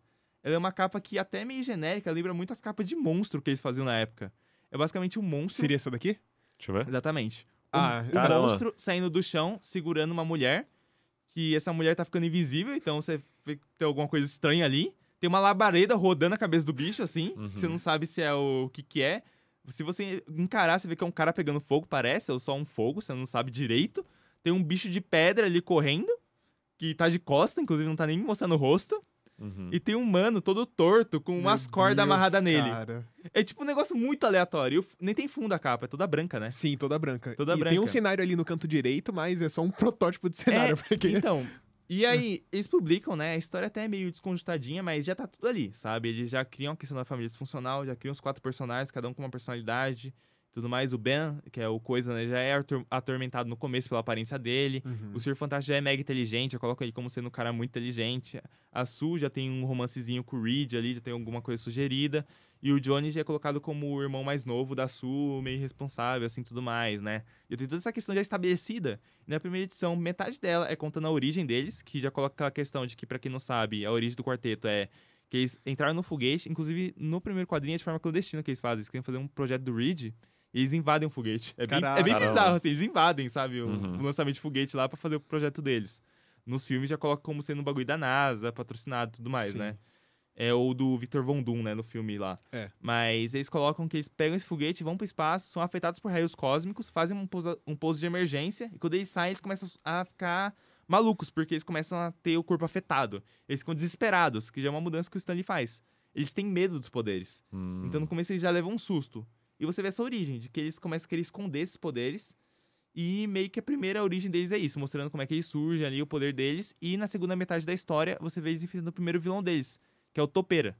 Que é um personagem que ele mora num reino chamado Subterrânea e ele consegue controlar monstros desse reino, basicamente, monstros gigantes. Já pegando aquela ideia que eles já estavam criando de monstros gigantes, que eles já trabalhavam, isso, né? Tipo, carrega muito do DNA dessa era. Sim, exatamente. E aí eles fazem isso e, para surpresa de muita gente, inclusive dos próprios Stan Lee e Jack Kirby, faz um baita sucesso. Na época, não era normal você receber contas de vendas logo de cara. Mas eles começam a receber um monte de cartas na época. E foi muito louco, porque a capa não tinha nada demais. Mas no boca a boca foi pegando a galera. E mandando um monte de carta. Pô, isso daí é mó legal. Nossa, o Coisa é muito da hora. Nossa, é uma família, que legal. Nossa, que diferente esse grupo. Nossa, que legal o jeito que eles ganham os poderes. Começa a receber muita carta de elogio, assim. E aí o Martin Goodman fala, beleza, temos um sucesso, eu acho, né? Façam mais. E aí, a partir daí, o Stan Lee e Jack Kirby começam a fazer outra edição. Na segunda edição, eles já introduzem os Screws, por exemplo. Cara, isso quando eu descobri, eu fiquei maluco. Tipo, logo na segunda edição, os Screws já são introduzidos. Antes do quarteto ter uniforme, porque já é tão diferente que eles não têm nem uniforme. Sim. Eles usam roupa civil nas 2 primeiras edições. Eles permanecem como civil até por um bom tempo, né? Tipo, só vem nas próximas edições depois disso. Exatamente. Né? Na terceira edição, eles ganham um uniforme, que o Reed cria, e já é de moléculas estáveis, não é de ter essa desculpinha e tal, pra funcionar os poderes. Então a gente já começa a pensar nisso. Como é que funciona o uniforme do herói? Sim. Porque antes do Batman Superman só tinha o uniforme e acabou. Eles aparecem na primeira edição. Não, demora 3 edições pra eles ganharem o uniforme. E eles criam ali, o Coisa não quer usar o uniforme no começo, inclusive o Coisa tá com, igual no filme, ele tá com o uniforme completo, assim. Sim. Ele não tá sem a parte de cima. E ele fala, não vou usar esse traje ridículo, ele tem até um capacete pra esconder o rosto, porque ele tinha vergonha da aparência. Já vi e ele arranca o capacete e fala, não vou usar isso daqui não, e tudo mais, já tem uma treta ali. Aí, inclusive uma coisa que tem no começo é que o Coisa tinha um ressentimento pela Sue no começo, tinha uma parada dessa também. Caramba. Ele tinha um pouquinho disso, tanto que tem uma hora que o Johnny zoa ele na terceira edição, que ele fala assim, o que foi? Você quer ficar bonito porque... porque ele fala assim, eu queria que a Sue Storm me olhasse como olha pro Reed, por exemplo. Não fica claro se é que ele queria que a Sue olhasse, mas que uma mulher olhasse pra ele de novo. Entendi. Meio que fica meio assim, subentendido que talvez tenha alguma atração ali, porque o Reed não era casado com a Sue ainda. Sei. Mas isso não é carregado pro tipo... Não, demora. Acaba aí, né? Logo em seguida, já nas próximas edições, aparece a Alicia, que vira o interesse romântico do Ben até hoje, basicamente. Eles estão casados hoje, por exemplo, que é a personagem cega, né? Ruiva e cega. Mas enfim, tem isso, e aí o Johnny zoa ele fala, até parece que minha irmã ia olhar pra você, ele fica bravo e vai pra cima do Johnny. Já tem toda essa questão familiar no começo, já dá treta dos personagens. Na edição 3 também é introduzido Fantástico Carro, por exemplo. Então eles vão criando muita coisa. E do quarteto dando certo, o Martin Goodman não fala só, continue o quarteto, mas façam mais. E a partir daí, eles começam a criar um monte de coisa. Eles já pegam algumas revistas de monstros que existiam, tipo no Tales to Astonish, eles criam o Homem-Formiga e a Vespa, por exemplo. Caramba. No Tales of Suspense, eles criam o Homem de Ferro, por exemplo. Junto com o Don Heck, não é? O Jack Kirby cria o conceito, mas quem cria com o Stan Lee é o Don Heck. Mas aí logo em seguida tem lá também o Hulk, tendo revista própria lá de cara, sabe? Sim. Já aparece lá. já é um monstro, é um personagem diferente, assim, sabe? Ele já começa a ir pra esse caminho mais diferente. No Amazing Fantasy surge o Homem-Aranha. Depois surge em revista própria os X-Men. E começa um atrás do outro, assim, um atrás do outro, muito por conta do quarteto. Então Cara, o quarteto foi uma revista muito importante. O quarteto assim. ser o estopim pra criação desses personagens e desses conceitos que a gente conhece até hoje é muito interessante, né, cara? Tipo, Sim. só mostra o quanto eles são importantes pro universo da Marvel. Exatamente. Inclusive, uma coisa legal, antes da gente prosseguir com tudo que o quarteto trouxe, que não foi só isso, gente, eles trouxeram muita coisa. Eu vou começar a citar aqui, antes da gente voltar pros quadrinhos modernos, tudo que veio na revista do quarteto, mas por conta de que a Atlas estava tão mal das pernas nessa época que eles não podiam se publicar. Quem distribuía as revistas era a DC. Nossa, Caramba. caraca, que confusão, meu. E o que acontecia? A DC proibia eles de fazer quadrinhos super-heróis, basicamente. Então, o Homem-Formiga, esse personagem começa a surgir em revistas assim, sem ser revista própria, pra disfarçar. Então, eles soltavam nas revistas de monstro esses personagens novos pra depois ganhar a revista. Entendi. Tinha a Journey to Mystery, que surge o Thor também, por exemplo. Então, eles começam a fazer assim pra disfarçar. Até que quando eles começam a melhorar um pouquinho, eles descancara. Tanto que o quarteto demora 3 edições pra ganhar o uniforme, né? Sim. É por conta disso também. Proposital. Exatamente. Então tem toda essa questão, bem interessante, assim. Uhum. E pra quem não sabe, dentro da revista do quarteto, assim, cara, vocês não têm noção de quão estranho era ter o universo Marvel, o MCU, sem o quarteto. Porque eles usam muitos conceitos que foram criados dentro do quarteto e muita gente não sabe. Por exemplo, os Krees foram criados dentro do quarteto também. O Ronan, que é o vilão do Guardiões da Galáxia 1, foi criado dentro da revista do quarteto. Os Skrulls, que foram o tema do Capitão Marvel, também foram criados dentro do quarteto. O Doutor Destino, né, na edição 4 já aparece que é o maior vilão da Marvel como um todo, assim, pra muita gente. Já é criado o maior rival do Reed Richards, do quarteto. O Pantera Negra foi criado dentro da revista do Quarteto Fantástico também. E o Wakanda, tudo foi criado lá dentro também. Caramba. Os Inumanos, a cidade de Attilan e as névoas terrigênias também foram criados tudo dentro da revista do Quarteto. O Aniquilador, que é um personagem muito importante da Marvel, né? Ele é um dos maiores vilões cósmicos da Marvel, foi criado dentro do Quarteto. Várias coisas, assim, são criadas dentro do Quarteto. E, assim, inclusive tinham problemas de direitos, né, do MCU. Eles demoraram muito pra poder usar os Krees e os Skrulls por conta de que tava com a Fox, né, entre aspas. Tava com a Fox também? Eu não sabia não dessa. sabia. Eles precisaram achar uma brecha de contrato pra usar. Caraca. Porque no Vingadores 1 não era pra ser os Chitauers, era pra ser os Skrulls. Só que eles descobriram que tava com um contrato com a Fox porque eles foram criados dentro da revista do Quarteto. Nossa, então o contrato da Fox ele não englobava só os personagens em si, né? Mas, tipo, o que tava ali incluído no quadrinho também, né? Exatamente. Caramba. Por exemplo, muita coisa. O Namor voltou a aparecer, ele foi criado antes, né? Mas ele volta a aparecer nas revistas do Quarteto, na edição acho que 5, 6. Ele retorna ao universo Marvel, ele é introduzido. Então tem muita questão, assim, que foi criada dentro da revista do Quarteto, é extremamente importante, assim. E é bem interessante olhar pra trás e ver isso. O quão estranho era ter o universo Marvel sem o Quarteto. Mas você sentia isso, tipo, porque você, querendo ou não, quando você começou a ler quadrinho, o MCU já tinha começado, né? Sim. Ali em 2011. Então, pra você, quando você, sei lá, saiu o primeiro Vingadores, foi desenrolando tudo isso, você tinha esse choque, assim, de tipo, mano, isso aqui é coisa do quarteto, ou é meio estranho ver nesse contexto? Cara, até não, porque os Vingadores do Quarteto começaram a compartilhar muitas coisas, assim. E dentro do desenho dos Vingadores, muitas das coisas, tipo os Skrulls eram usados lá, por exemplo. Sim. Essas raças, né, são bem importantes pra Marvel. Mas... depois de um tempo começa a ficar estranho, né? Não ter Homem-Aranha, não ter quarteto. No primeiro momento você tem a empolgação inicial. Pô, eles estão juntando os filmes, que legal. Vingadores 1, pá, não sei o quê. Só que aí depois você fala, putz, mas podia ter o Homem-Aranha junto, né? Nossa, mas podia ter os X-Men junto, tá fazendo falta. Eu acho que no começo a gente ficou muito deslumbrado com a questão de juntar os personagens. Mas depois você vai vendo que vai ficando estranho por não ter esses personagens. Sim. E eu acho que o acerto da Marvel agora é eles tentarem conseguir conciliar agora o universo Marvel que eles têm completo, né? Verdade. Porque agora eles têm tudo. Eles têm Homem-Aranha, tem Quarteto e tem X-Men. Inclusive, o motivo da Marvel ter feito Homem de Ferro, Capitão América, Thor e Vingadores... Foi justamente porque eles não tinham, né? Eles não tinham os direitos que, pessoalmente, tipo, a galera gostava mesmo. Que era, tipo, X-Men, Homem-Aranha e Quarteto, os principais. Foi o caso de Guardiões também, né? Guardiões não é pra existir no MCU. Foi mais porque, tipo, a gente só tem eles, né? Então a gente vamos só usar. tem isso, a gente tem que usar isso, sabe? Vingadores ainda tava lá, tanto que teve todo um processo dos quadrinhos, deles começarem a querer engrandecer os Vingadores pra poder usar no cinema. Cara, você falando isso me lembrou de uma questão também, não sei se é tão verdade quanto eu ouvi, mas parece que a Marvel nos quadrinhos editorial, ela fez meio que um boicote, porque, tipo, com os personagens da Fox, que estavam no direito da Fox, né? Que nem o Quarteto e tudo mais. Muito. Ou seja, os Vingadores, que estavam tendo todo o destaque no cinema, no MCU, tinham os quadrinhos e tudo mais, até pra alavancar tanto as vendas dos quadrinhos quanto quanto dos filmes também. Mas enquanto o Quarteto Fantástico, quem mais a gente pode dar de exemplo? Os X-Men, né? Os dois principalmente. Eles reduziram quase que pela metade a produção de quadrinho, né? O que aconteceu foi que na nova Marvel ainda tava ok, ainda tava de boa. Tinha o quarteto lá bonitinho, as fases não tava tão legal, era do Matt Fraction e depois a do James Robson que eu citei. E os X-Men estavam numa fase do Bendis que era bacana, eu gosto. Tem muita gente que odeia essa fase, eu gosto, eu acho da hora. O Ciclope Revolucionário e tudo mais, eu acho da hora essa fase. Só que depois das Guerras Secretas, eles fizeram o quê? Tiraram o quarteto de cena e botaram, tipo, só deixaram 2 personagens que eram o Coisa e o Tocha Humano. O Tocha Humano foi pros Inumanos e o Coisa foi pro Guardiões da Galáxia na época. Caraca. A fase do Coisa dos Guardiões é legal até. Mas faz falta o quarteto, sabe? Sim. Eles somem, o final deles é bonito na Guerra Secreta de 2015.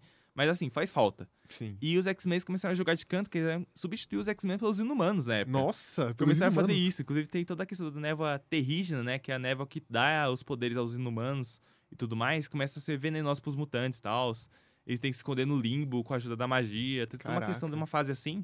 Eles começaram a boicotar os X-Men com uma história meio esquisita mesmo, sabe? Sim. E os X-Men não podiam tirar de cena porque era o grupo mais famoso, embora eles tentavam reduzir a importância. Mas ele era muito famoso, então não dava. Mas tentaram começar a substituir. E você via isso, essa forçada da Marvel. Até que eles pegaram e lá, quando eles compraram a Fox, aí reverteu. Claramente era um boicote, porque quando compraram a Fox, veio os X-Men de Krakoa, com o Hickman, e o quarteto voltou com a fase Dan Slott, que é uma fase da hora. E o quarteto teve um retorno triunfal, basicamente. Cara, isso é muito decisão de executivo, né, mano? Engravatado de que não sabe nada, mano. Nossa, que ódio. É meio doido você falar isso, porque, tipo, X-Men de Krakoa provavelmente é a coisa que eu mais escuto de quadrinho da Marvel nos últimos anos. Tipo, Verdade. É a coisa que eu mais escuto. Mano, quando você vai chegar no cinema? Tipo, a gente vê elementos disso até em 97, né? Sim, desses quadrinhos e tal. Então é bizarro esse boicote, mas hoje em dia já voltou normal, né? Voltou normal. Inclusive, quando vira Krakoa, cara, Vingadores tinha, tipo, 7, 8 revistas, vai. Vingadores começa a ter uma revista e X-Men começa a ter 10 de novo. Caraca. Aí, sempre foi assim, pra você entender, né? entendeu? Como é que era boicote, tá ligado? Sim. Eles jogam os X-Men pro centro da Marvel de novo.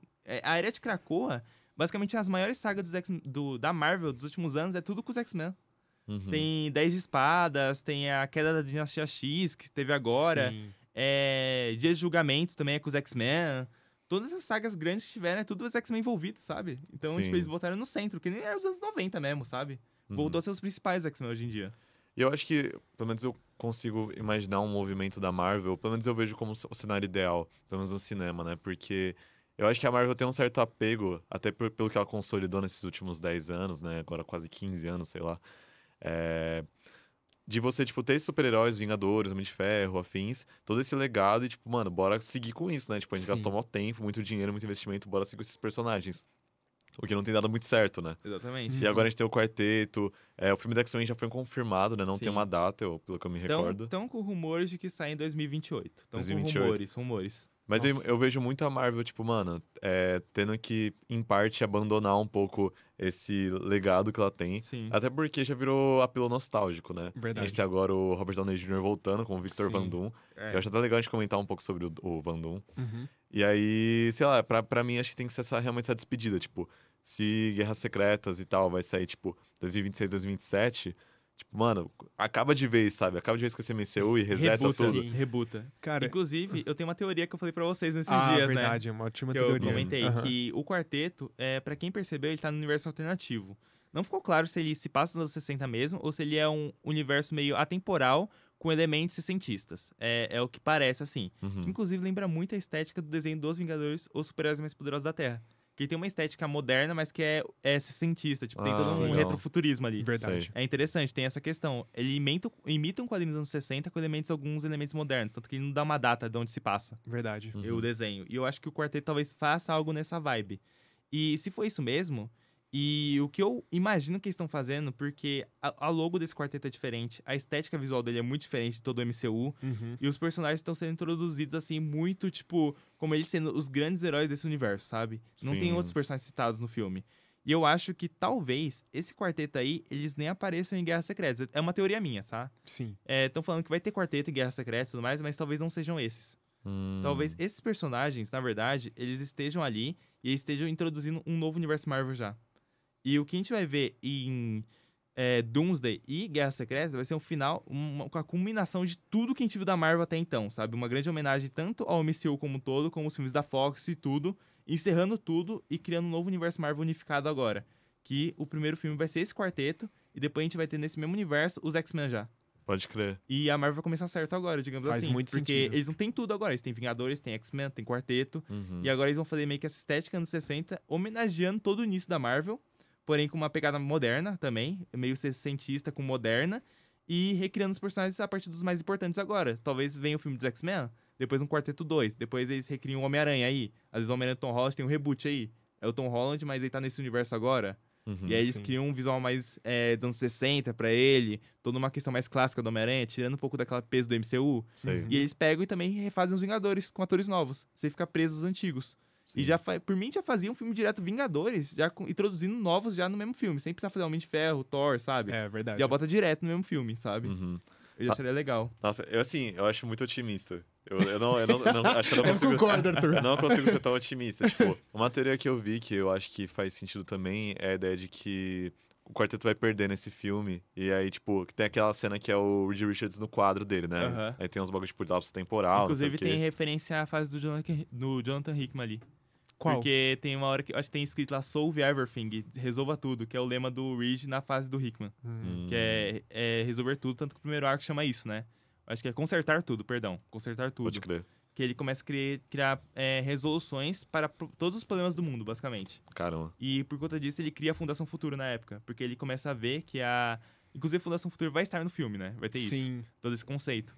E, assim, ele pega e fala que o futuro da humanidade vai ser os jovens, as crianças. E ele pega todas as crianças superdotadas que ele conhece, até os filhos dele, coloca na Fundação Futuro e começa a criar esse conceito de criar projetos com eles pra resolver o mundo, basicamente. Nossa. Então tem isso. Da hora. O Reed é muito ambicioso, né? Ele é, pra caramba. Tem a questão do conselho dos Reeds também, que eu acho super também. interessante. Que vem da ponte também, que aparece no trailer também. Sim. Nesse mesmo quadro dele, tem outra referência à fase do Hickman, que é a ponte do multiverso, que é uma criação do Reed, pra ele conseguir ver outras terras, ir pra outras terras e falar com outras terras. Cara, então, Ele consegue observar outras terras. e conectando com isso, a teoria que eu vi era justamente que, tipo, o Galactus vai devorar a realidade deles e por conta disso que ia conseguir conectar com guerras secretas, sabe? Eles vão ter que se refugiar em outro universo, e aí por conta disso... Eu acho paia se foi isso, hein? Eu acho mais provável, mano. Acho paia. Porque, tipo, pô, mano, Pedro Pascal, sabe?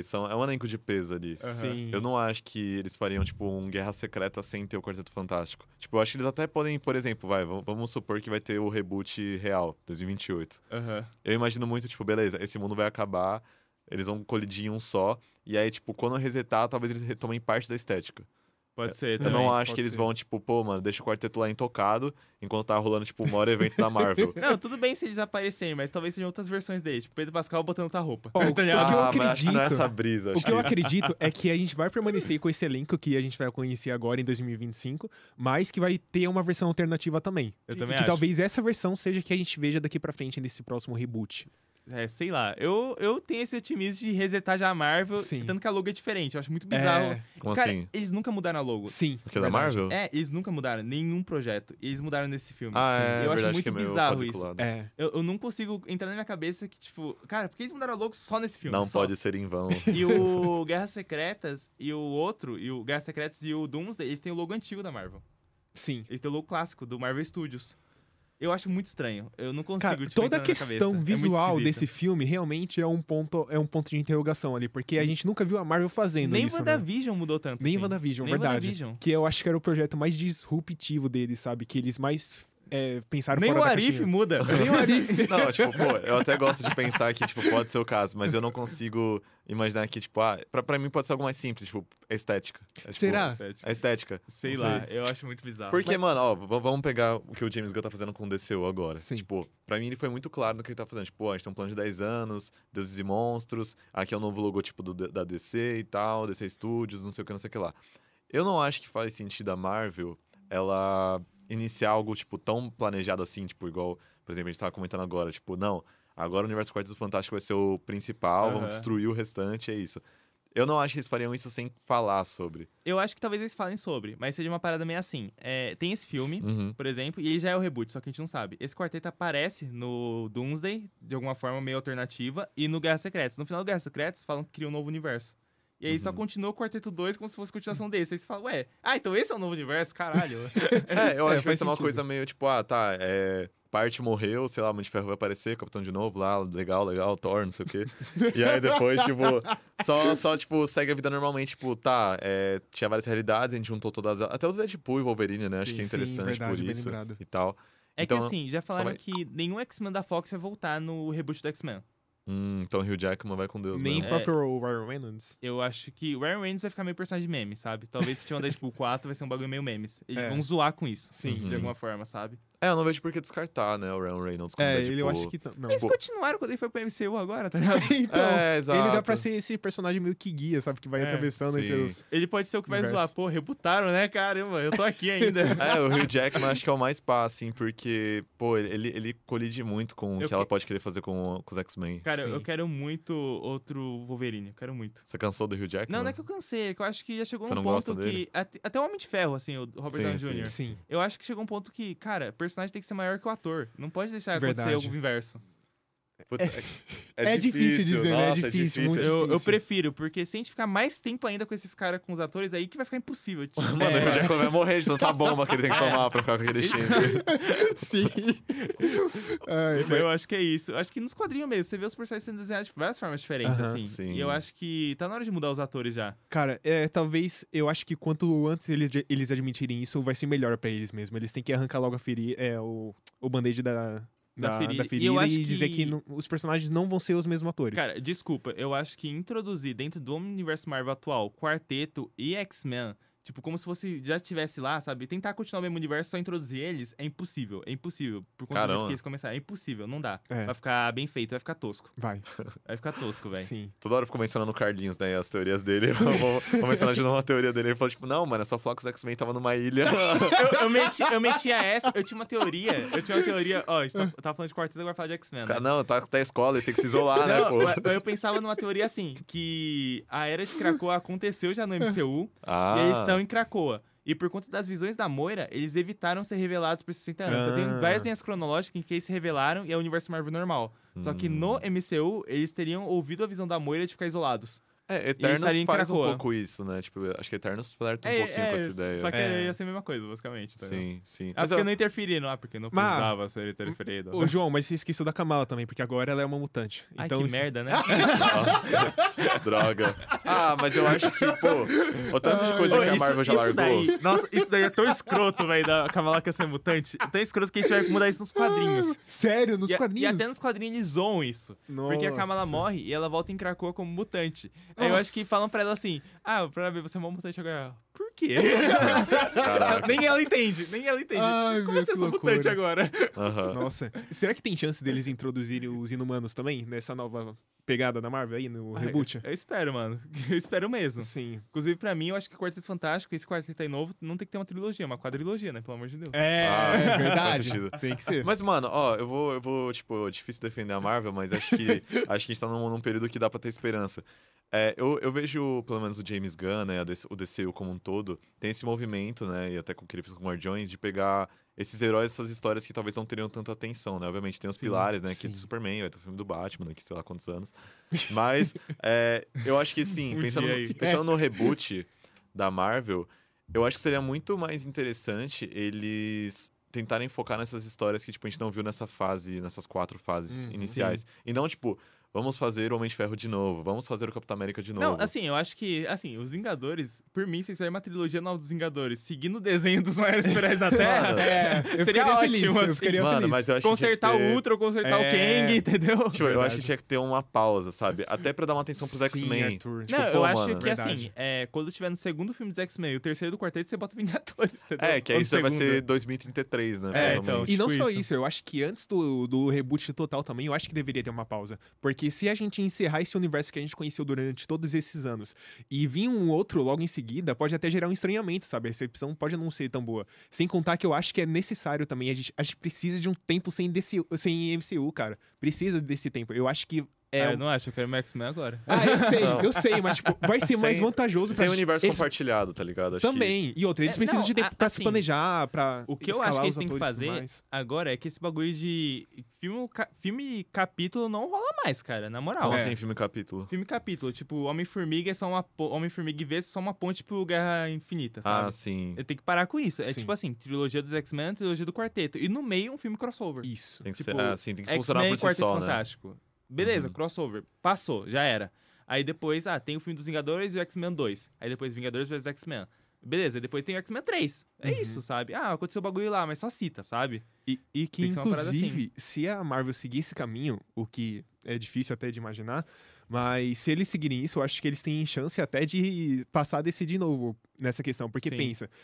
vamos supor que tem a trilogia do Quarteto e dos X-Men. Cara, só por ser filmes sobre essas franquias, já vai vender pra caramba. Sim. E no fim, ainda ter essa questão dos crossovers, eu acho que vai ficar muito mais alinhado e bem construído do que a gente tá vendo na DC atualmente. Imagina eles pegarem e restabelecer o Homem-Aranha, tipo, resetar um pouco o Homem-Aranha, tipo, pegar coisas que deram certo, tudo mais, botar o Tom Holland um pouco mais velho na universidade, na faculdade, nesse universo aí novo. E bota ele pra interagir com o quarteto, velho. Nossa, que da hora. Que demais tá seria. Às vezes eles citando assim, pô, o quarteto é mó legal, não sei o quê, vou tentar falar com eles. Aí tem um cameo deles, sabe? No filme dele. Pô, mó legal, sabe? Mas não precisa ser um bagulho, um super grandioso. Não, bota ele fazendo um cameo. Ele passa no edifício Baxter pra falar com o Tocha Humana, que eles são melhores amigos nos quadrinhos, tá ligado?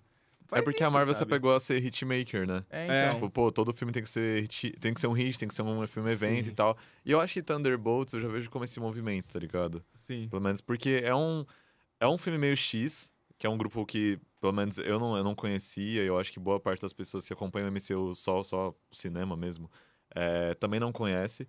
Então eu acho que é legal. Esquadrão Suicida da Marvel não fala isso. Não fala isso que não é.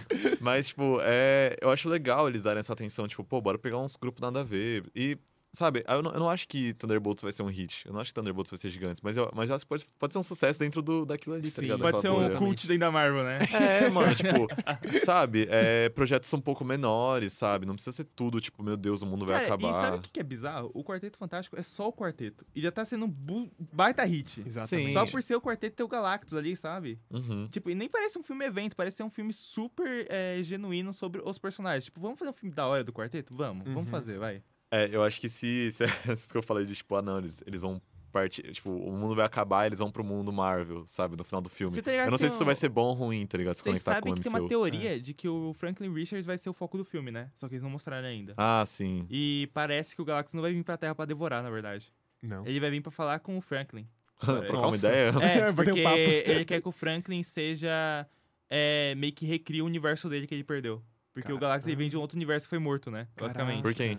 Foi destruído. Tipo, aconteceu que... Tá ligado a teoria do Big Bang que expande uma hora e vai voltar? Sei. Aconteceu isso no universo dele, basicamente. Mas aí eram várias pessoas grandes igual ele? Não. Ele era um cara normal. Só que ele foi o único sobrevivente desse universo e ele absorveu todo o resquício energético do universo. E ele renasceu no nosso como uma entidade, basicamente. Pode crer. Caraca. Ele foi o único que sobrou. E aí ele tem essa fome eterna e ele se tornou meio que uma compensação cósmica. Ele precisa devorar planetas para que não tenham tantos no nosso cosmos, basicamente. Nossa, teoria interessante. Então ele não é um vilão, né? O Galactus. E aí ele tem essa teoria de que ele sente a presença do Franklin, como ele sente nos quadrinhos. Inclusive, várias vezes ele evita vir pra Terra porque ele tem medo do Franklin. Ele sabe que o Franklin pode matar ele, se precisar. Caramba. E contextualizando o Franklin é o filho do Reed Richards, exatamente. Né? E pra quem não sabe, o filho do Reed, da Sul, por muito tempo foi considerado um mutante. Hoje em dia já diz que ele é outra coisa, tá? Inclusive foi na época de Krakoa que revelaram que ele não é mutante. Foi meio que uma desculpa só pra ele não ir pra Krakoa, basicamente. Sim. Mas colocaram que ele é um mutante tão poderoso que ele consegue criar mini-universos. E é dito que quando ele fosse mais velho, ele seria um dos seres mais poderosos de todo o multiverso, basicamente. Caramba. Ele é muito forte. Tanto que tem um quadrinho chamado A História do Universo Marvel, que ele retoma um conceito do Jonathan Hickman, da fase dele, que é essa questão do Franklin adulto ser extremamente poderoso e ele conseguir ser tão forte que ele chama o Galactus como arauto dele, uma hora. Nossa. Caraca! O Galactus estava morto pelos Celestiais e ele traz assim, surja meu arauto, ele puxa o Galactus de volta à vida. Caramba. Pra servir a ele. Nossa. Então é tão forte que ele é. E tem essa questão de que ele e o Galactus têm uma intimidade muito grande, o Franklin e o Galactus. Ele tem uma história muito grande dos dois. E nessa história a história do universo Marvel, ela começa com o fim do nosso universo conhecido e o Galactus pedindo pro Franklin, no novo universo que vai surgir, ser o Galactus desse universo, basicamente. Nossa. Caraca. Então, e aí ele pega e ele precisa contar toda a história do universo. E ele começa a contar o universo Marvel pro Franklin. Tudo que aconteceu, passar as informações pra ele. Pra ele poder recriar. Exatamente. Mas não é pra recriar, pra ele saber tudo o que aconteceu, se passou. Tá. E no final da história, o Galactus vê que ele tá ficando sem tempo, ele acelera, né? Ele conta todo o final, tipo, todos os futuros alternativos e tudo mais. Sim. E no final, o Franklin se torna o Galactus. Termina a história fechando assim. Caramba, que loucura. Então, é uma relação muito próxima dos personagens. Mas, tipo assim, o Galactus é uma entidade que precisa existir em todo o universo? Ou é mais, tipo, se ferrou, caiu um Galactus no teu universo? Então, na verdade, o Galactus é um equilíbrio cósmico. Não fica Tá. claro se no universo dele existia um Galactus, pelo menos eu não sei de histórias canônicas que falem disso. Tá. Mas no nosso universo, MCU, no universo 616, que é o universo Marvel padrão, ele existe pra ser uma compensação cósmica. Tanto que quando transformaram o Galactus no criador de mundos, deu merda. Eles falaram, não, retoma ele de volta, vocês estão cagando, tem muito um planeta agora. Tá ligado? Sim. Então fizeram isso. Porque tem uma hora que os Ultimates, que é um grupo... Não os Ultimates do universo Ultimate, os Ultimates do 616. Eles eram um grupo que tentava resolver todos os problemas. Eles criaram o Galactus pra ele ser o criador de vida. Eles mudaram a essência do Galactus. E aí eles falam, não, tá errado. Vai dar merda isso aí. Sim. Pode crer. Então ele tem que voltar a ser o devorador. Tem essa questão. Da hora. E agora eu quero tocar num ponto que seria o Victor Van Doom. Que por hora ele não tá no filme, né? Não tá no filme pelo que tudo indica. Eu vi que teve uma cena que é justamente quando ele tá escrevendo no quadro. Que falaram que ele ia apagar o Victor, talvez. Mas né? tem gente falando que pode ser a mão do Reed esticada e tal. Sempre tem essas teorias, né? Mano, Qualquer teoria da eu Marvel. não vi nada, mano. Tipo, porque teoricamente tem um borrão na tela. Sei lá. Parece que tem umas coisas escritas ali que eles estão falando que tá estranho de tá escrito. Tipo isso. Tá, entendi. Aí eles estão falando que tem o Victor Von Doom ali, mas eu não acho. Eu vi uns edits lá botando o Robert Downey Jr. Eu também, eu vi. Eu vi isso. Mas qual que vocês acham que é a probabilidade do Robert Downey Jr. já aparecer nesse filme do Quarteto? Cena pós-crédito, no máximo. Eu fico dividido porque se ele estiver no filme e ele for um elemento, tipo, importante... Acho que ele rouba a cena muito. Não, sim, mas eu fico me perguntando assim, tipo, caramba, será que a Marvel teria a moral de esconder isso de verdade? Será que eles são tão, tipo... Será que eles têm essa gana de, mano, vamos contar? Eu tenho certeza que é cena pós-crédito, se for pra ter. Sim. Se tiver, entendeu? Se for pra ter, eu acho que vai ser cena pós-crédito mesmo. Embora eu prefira que não, porque eu quero que seja isolado. Eu acho que, tipo, o melhor cenário seria, E que tipo... introduz um novo Dr. Destino no segundo filme desse quarteto. Pode ser. Acho que se realmente for um universo separado, em que não vai ser tanto afetado pelo Guerras Secretas, acho que é legal ter o Van Doom desse universo, com um ator diferente. Mas ao mesmo tempo é meio pá, né? Você já, tipo... Já tá toda essa aura por volta do Doutor Destino, que vai ser o Robert Downey Jr. Sim. Então acho que é meio tiro no pé, assim, talvez colocar um ator diferente pra interpretar ele agora. Não, eu acho que agora não, quando tiver o segundo filme só, lá pra frente. Tipo, depois de Guerra Secreta, você reescala, sabe? Tipo, acho que o melhor cenário pra mim porque seria... o Downey Jr. ele só tá como Doutor Destino pra chamar atenção, cara. Só. Será que ele vai ficar usando máscara? Vai, acho que eu espero que vá. É o mínimo, né? Sim. Porque senão o Tom Holland vai olhar pra ele e falar, Sr. Stark! Nossa, espero que isso não aconteça, mano. Tá ligado? Caraca. Mano, eu acho que... Nossa, seria tão bom se ele fosse, aberração. tipo, absurdamente desfigurado. Tipo, nem dá pra reconhecer. É igual nos quadrinhos, não tem nem nariz, cara. O nariz dele, tipo, caiu assim o nariz dele, sabe? Ele é zoadão nos quadrinhos. Sim. Eu ia gostar muito se tivesse, tipo... Mas eu não acho que isso vai acontecer. Se no filme, tipo, citassem ele casualmente. Sabe? Lá o Victor ali. Aí ele passa de fundo, tipo... Ou fala da Lativéria, né? Fala da Lativéria. Também. É que vai depender muito também das consequências desse filme, né? Sim. Porque a gente não sabe se ele vai ser realmente completamente isolado ou se no fim vai ter uma pontinha Se vão destruir esse mundo no final do filme, Se vão destruir, né? exatamente. Vai Que eu não depender quero, muito de mas tudo isso. talvez aconteça. Também não Sim. gostaria. Depende, se for bem feito, eu aceito, vai. O que? Ser destruído? Se for bem feito. Tá. Se for bem feito. Nossa, eu realmente não sei o que esperar, porque... Tipo, discutir isso me deu uma certa esperança de que, não, eles têm um plano, vai dar certo e tal. Mas eu não sei se eu boto fé na Marvel dar até um plano. Cara, eu não acho que ela tem um plano. assim, o Doomsday e Guerra Secreta, se for assim, muito bons, eu vou aceitar, assim. Eu espero que sejam filmes bons. Mas será que vai ser um reboot de verdade? Tipo, Eu espero. Ou reboot? É eu porque, acho que assim, tem que ser. as Guerras Secretas dos quadrinhos era pra ter sido reboot e a Marvel voltou atrás no último instante, né? Teve isso, nos quadrinhos. 2016. Então todo mundo pensava que ia ser um reboot, cara. Porque eu lembro que o marketing da época que fizeram foi muito grande. Era tipo assim, toda revista, antes da Guerra Secreta, terminava assim. O universo tá em colapso. As incursões estão acontecendo. Sim. Nada mais importa. Só importa agora Guerra Secreta, Nossa, tá ligado? tem a questão das incursões também, né? Começou no Doutor Estranho. Jogado pra caralho. Mano, tem tanta ponta solta Não, é isso que eu nesses falei, últimos mano. anos, Eu acho que a cara. Marvel vai ignorar muita coisa, sabe? Igual, tipo, a Kamala ser uma mutante e tal. Nossa. Talvez eles nem considerem isso, Eu espero que o Dr. Destino seja o protagonista do Doomsday. Eu pensei nisso. Não faz sentido espero. ele não ser, tá ligado? Verdade. Será que eles vão repetir a fórmula, tipo, não, primeiro filme, Ele é o foco, segundo filme, ele é os eu tava Vingadores. comentando isso com o João, tem uma grande chance. Eu só viu? esquisito que eles falam que o quarteto vai ser muito importante em Doomsday e Guerra Secretas. Por que chama Vingadores? Cadê os Vingadores? Que eu nem sei quem são. Porque não troca. É verdade, a gente não tem, né, os Vingadores, o grupo formado. Então, tem 2 filmes falando, vamos reunir os Vingadores. Nenhum deles parece que vai reunir, né? Não. Que é o Thunderbolts e o Capitão América. Eu tava agora. conversando com o João, a gente ficou caçando os Vingadores aqui pra ver se a gente consegue formar a Você equipe. sobra alguém, né? Sobra alguém pra enfrentar. Assim, no episódio de What If da 3ª temporada, tem uma hora que aparecem uns Vingadores só com os personagens que tem atualmente no MCU, que daria pra montar. Que merda. Não vai dar, não. Não vão tancar Não pra compensa. pressão. É o Sam Wilson, eles colocam, aí Helena, o Cavaleiro Guardião da Lua. Vermelho, o Cavaleiro da Lua, o Buck, eu acho. Mano, o Cavaleiro da Lua perdido, mano. O que ele tá fazendo ali, mano? Sim, o mano. Shang-Chi também tá? Não lembro se Acho tava. que tá, acho que tá. Nossa, é muito estranho, né? A gente, tipo... Nossa. Mano, não tem como fazer um filme de Vingadores, tipo... Porque, vamos pensar no primeiro, né? Justamente, ele Vai ter o introduz muito Magno no bem. final do ano também, né? Que é Vingador. Ah, não, esquece isso. Vai ter Não o vai ter Magno. não, não vai ter não. Tem o Tipo, Magno. o primeiro filme introduz Eu gosto muito do a Magno dinâmica nos entre quadrinhos, eles, mas, né? né? Ah, não vai rolar no MCU. Eu acho que não. Sei lá, Não, vai ter. No final do ano vai ter a Confirmado série. mesmo? Tem, vai ter a Nossa. série dele. Tá, uma série tá do até com o Disney ator. Plus? É. Tá até com o ator confirmado. Vai ser começado a gravar agora. Meu Deus. É a série do Magnum.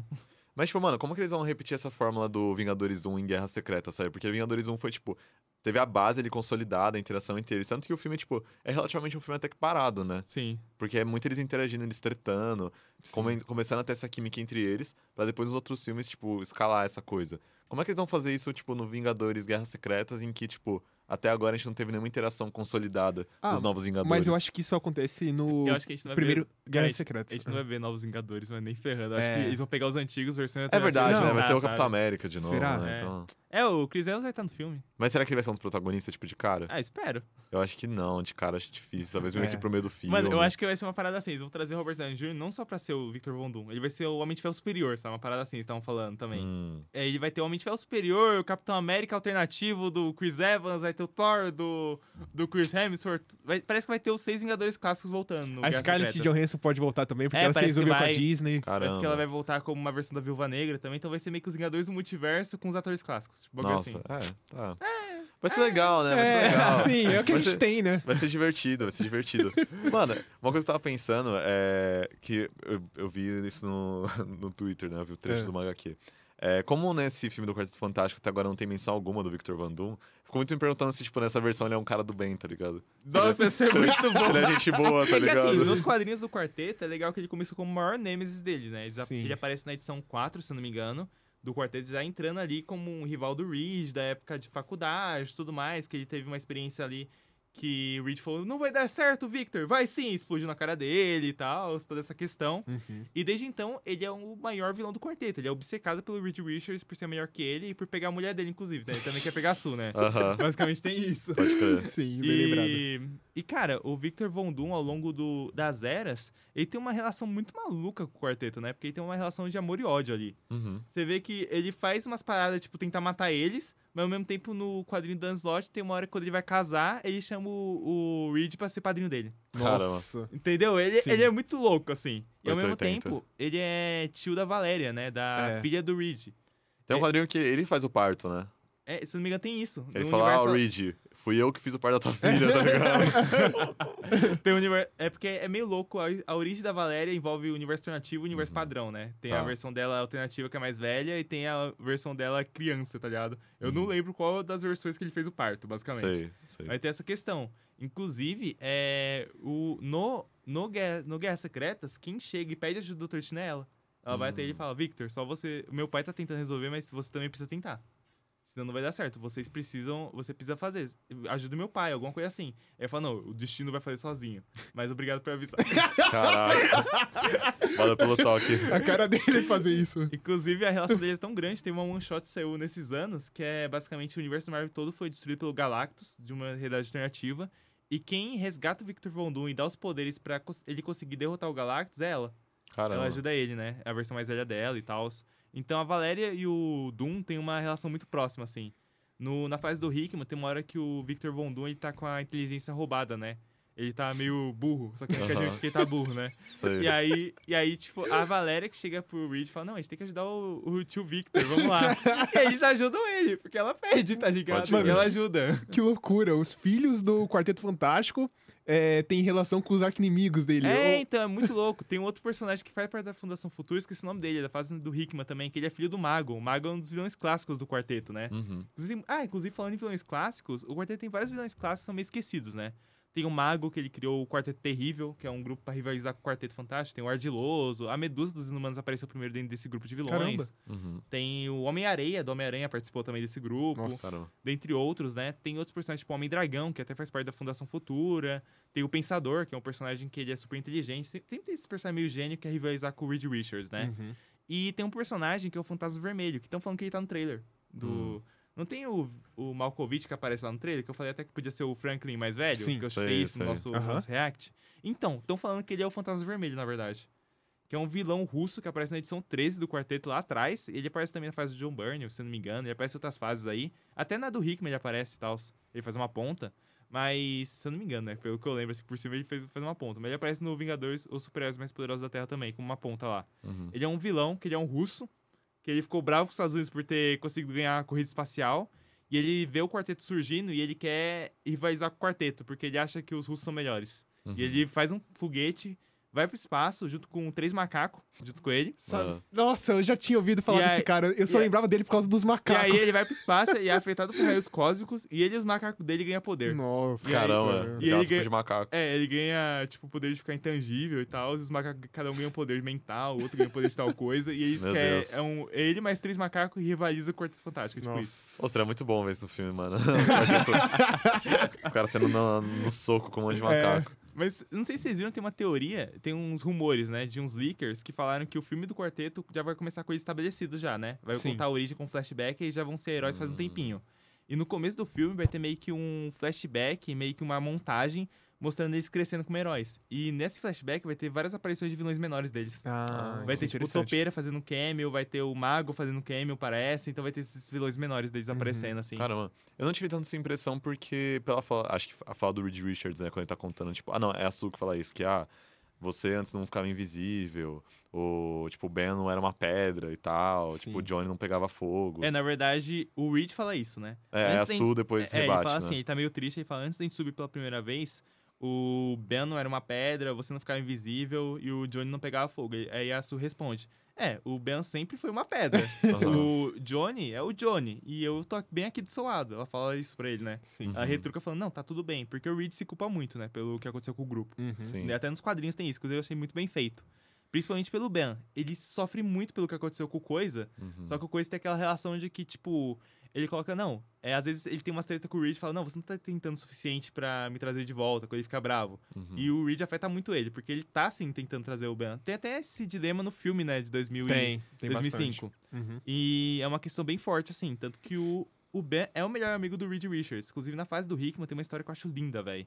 Que é o Reed olhando... É o futuro, né? Como seria o futuro. E ele descobre que tem uma parada na fase do Hickman também que é estabelecida, que o Coisa, ele envelhece um dia por ano só. Porque um dia por ano ele consegue ter um dia de humano. E só nesse dia de humano ele envelhece. Inclusive, por conta desse dia de humano que o Johnny morre, né? Na fase do... Spoiler, gente. Mas é um spoiler de uma fase de 10 anos atrás, né? Inclusive, todo mundo sabe que o Johnny não morreu mesmo, né? Sim. Como vários outros personagens. Quadrinhos. Mas, na verdade, morreu, né? Algumas vezes. Eu não vou dar spoiler de como que acontece, mas enfim. Acontece que ele tava nesse dia, e aí depois ele retoma essa trama lá nas histórias extras do Hickman. Porque depois que ele termina o arco que ele quer fazer maior, ali envolvendo os Celestiais e tudo mais, ele começa a fazer histórias menores, isoladas. E tem uma história que é do Coisa, que eles contam qual é a consequência dessa questão dele envelhecer só um dia por ano. E aí eles colocam que o tempo ia passando e todo mundo do quarteto morreu.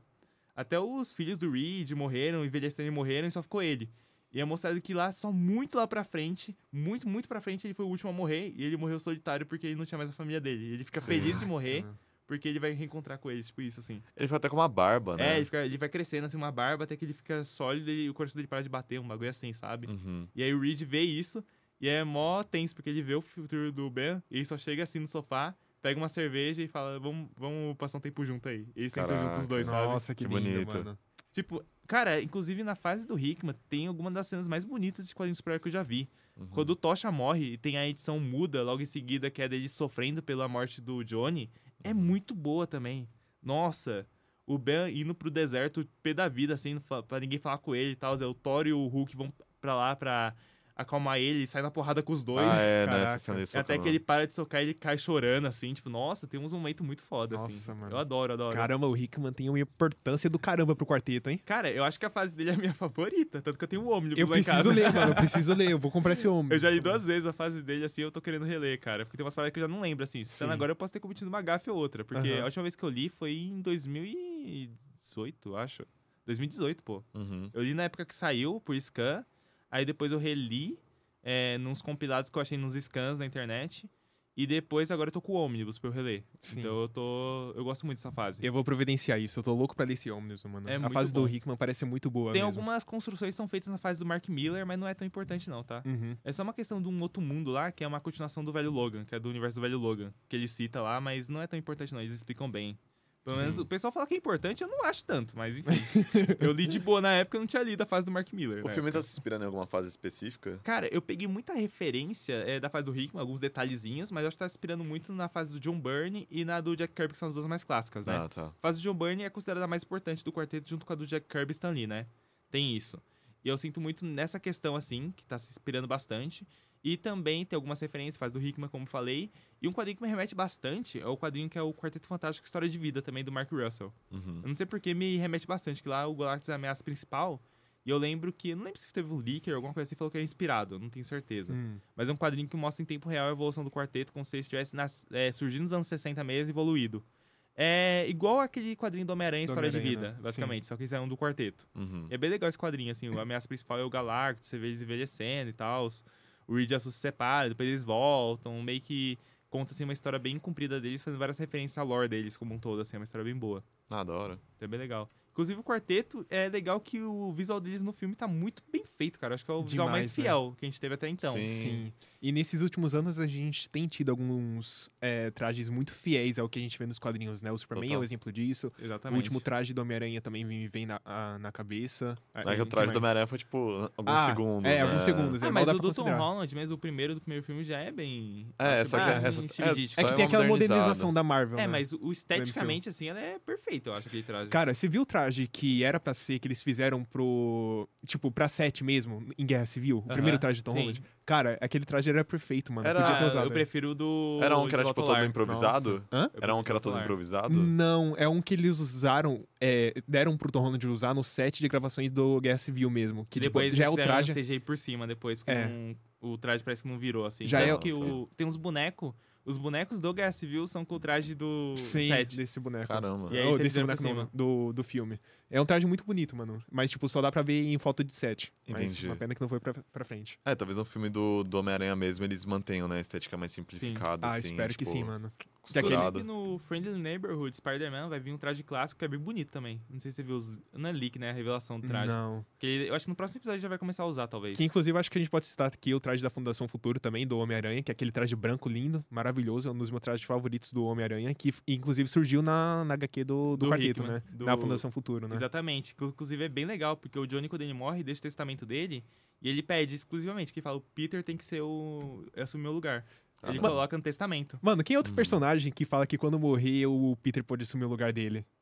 Tem algum outro personagem de alguma outra equipe que falou, se eu morrer, o Peter pode ficar no meu lugar. Eu tô ligado do quarteto que o Johnny e o Peter, nos quadrinhos, sempre foram melhores amigos, assim, super-heróis, pelo menos, né? Sim. O melhor amigo super-herói do... Inclusive um meme que eu usou, velho, que eu falo assim, que o melhor amigo super-herói do Demolidor é o Homem-Aranha. Aí chega no Homem-Aranha, meu melhor amigo super-herói é o Tocha Humana. Eu tava pensando nisso, mano, o Demolidor. Sim. Meu melhor amigo super-herói é o Tocha Humana. O Demolidor, assim, tentando ver, né? Não conseguindo ver. Tentando ver. O que tá acontecendo? Que triste. Mas, cara, tipo, eles são muito próximos. Tem muitas histórias boas dos dois juntos. Inclusive, um dos primeiros crossovers do Homem-Aranha com outro personagem foi com o Tocha mesmo. E no desenho do Espetacular Homem-Aranha, os produtores falavam que se tivesse um crossover com a Marvel, ia ser primeiro com o Tocha Humana. Que legal. Eles falavam que isso. da hora. Então, quando ele morre, ele deixa o testamento lá, é bem legal, bem bonito, porque ele fala, olha, assim, eu sei que vocês vão ficar mal sem mim e tudo mais, mas vocês têm que continuar. E se for pra continuar, não dá pra ser só 3. Então, chama o Peter porque eu tô deixando meu lugar pra ele. Assim, se tem alguém que eu confio e é da família já, pode ser o Peter. Ah, que ele demais, coloca assim, tá ligado? Essa relação do quarteto com o Homem-Aranha sempre foi muito legal, né? Sim. Eu gostaria que ela fosse mais explorada em outras mídias também, além dos quadrinhos. Eu também... Cara, é porque não dava. Agora dá, né? É, Marvel, então. Marvel, pelo amor de Deus, Sim, faça isso. faça isso, pelo amor de Deus. Eu acho que a única amizade que eu vejo, assim, tipo, tirando, por exemplo, Chris Evans, né, Capitão América com o Homem de Ferro e tal, talvez seria, tipo, o Capitão América com o Sam Wilson, sabe? Sim. Tipo, de amizade do MCU. Porque de resto, mano, é muito, tipo, circunstância, né? É, Verdade. exatamente. Tem os Guardiões que são uma família também ali e tudo mais, é. sabe? Mas essas grandes amizades dos quadrinhos a gente não vê tanto, assim. Tipo, sei lá, uma amizade que a gente nunca viu no cinema direito. Wolverine e Noturno, tá ligado? São Sim, dois melhores amigos, assim, verdade. tipo, muito brother nos quadrinhos. Ah, não sim, é que colocado. inclusive no 97 tem uma cena muito Nossa, boa, né? meu Deus do céu. Tem uma cena Boa muito, demais. muito boa deles juntos. Fica pra outro vídeo, a gente fala disso. Sim. Mas uma que me veio à cabeça agora é a relação do Clint com a Natasha. Eu acho Viúva boa. Negra. É verdade, É tem uma muito essa. boa. Essa é Eu legal. acho que de todas assim, eu acho que, agora que eu lembrei, eu acho que ela Talvez é a seja- melhor. talvez Inclusive é seja um mais baita bait, desenvolvida. né? Porque nos quadrinhos eles não têm essa amizade tão É, grande, são né? romance mesmo nos Sim. quadrinhos. Ah, E caramba. ali eles colocaram, tipo, eles fizeram um bait de romance e depois falaram, não, ele tem família, na verdade, gente, são só É, amigos. mas, tipo, nos filmes, o que ajudou Isso. muito é que ele já tinha um background antes, né? Sim, da sim. SHIELD e tudo mais. Então isso acho que ajudou na construção do Exatamente. relacionamento Ah, tem o deles. Buck e o Capitão, né? Com o Ah, bromance o Buck deles. também, sim. Mas uma amizade que eu quero muito ver é do Reed com o Ben, assim. Eu acho que é uma amizade dos quadrinhos muito bonita, assim, Verdade. tipo, os dois. Uhum. Eles são muito brother, tipo, eles são família, cara. Eles são família. Sim. Inclusive, eu acho tão legal o desenvolvimento do quarteto, porque desde o começo, o Stan Lee e Jack Kirby pensaram nos personagens pra evoluir.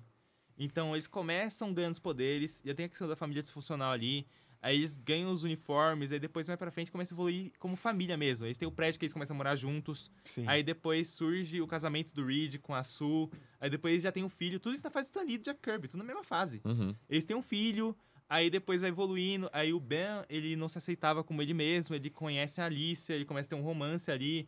O Johnny começa, depois mais pra frente, se sentir meio deslocado, ele começa a procurar os romances dele, ele tem o primeiro romance com uma inumana, que é a Crystal, né? E depois acaba se casando até com o Mercúrio e tal, tem uma filha com o Mercúrio. mais Essa eu pra não frente. sabia. É. Que é a Crystal, ela aparece lá, ela começa a fazer parte do quarteto uma época, inclusive, primeira substituição acontece com ela, porque a Mulher Invisível sai de cena e ela vira a quarta membro do quarteto. Na época ela namorava o Tocha. Aí acontece tudo isso. Lá pra frente, na fase do John Byrne, tem a questão de que eles mudam o traje, por conta que eles vão fazendo negativo, o traje inverte, né? Ele parece ser aquele traje azul com preto e vira preto com branco, né? O traje, que virou um traje clássico também. E acontece tudo isso. A Mulher Hulk entra no grupo quando coisa sai, segunda substituição. Mas sempre vai acontecendo lá pros anos 90, surge a Valéria, que é a segunda filha do casal, né? Do Reed com a Sue. A Sue, na fase do John Byrne, para de ser garota invisível e a mulher invisível, né? Ela começa a ter um destaque maior. Então, é um grupo que sempre tá evoluindo, assim. Embora eles pareçam a mesma coisa, vão evoluindo. Por exemplo, nas histórias recentes, eu achei muito legal o que fizeram com o Ben. O Coisa, que ele cresceu muito pra mim como personagem, no sentido de que o Reed e a Sue têm os filhos deles, que é a Valéria e o Franklin. O Franklin começa como bebê, vira criança nos quadrinhos, depois ele começa a ir pra adolescência, enquanto a Valéria nasce, a Valéria é criancinha, agora ela já tá pré-adolescente e o Franklin já é adolescente, sabe? Nossa, bem Sim. contínuo. É, então, eles já estão assim. Tanto que a Valéria, nos últimos quadrinhos, ela começa a ter uns affairzinho e tal, uns romancezinhos, Ah. negócio com um menino de outra dimensão lá.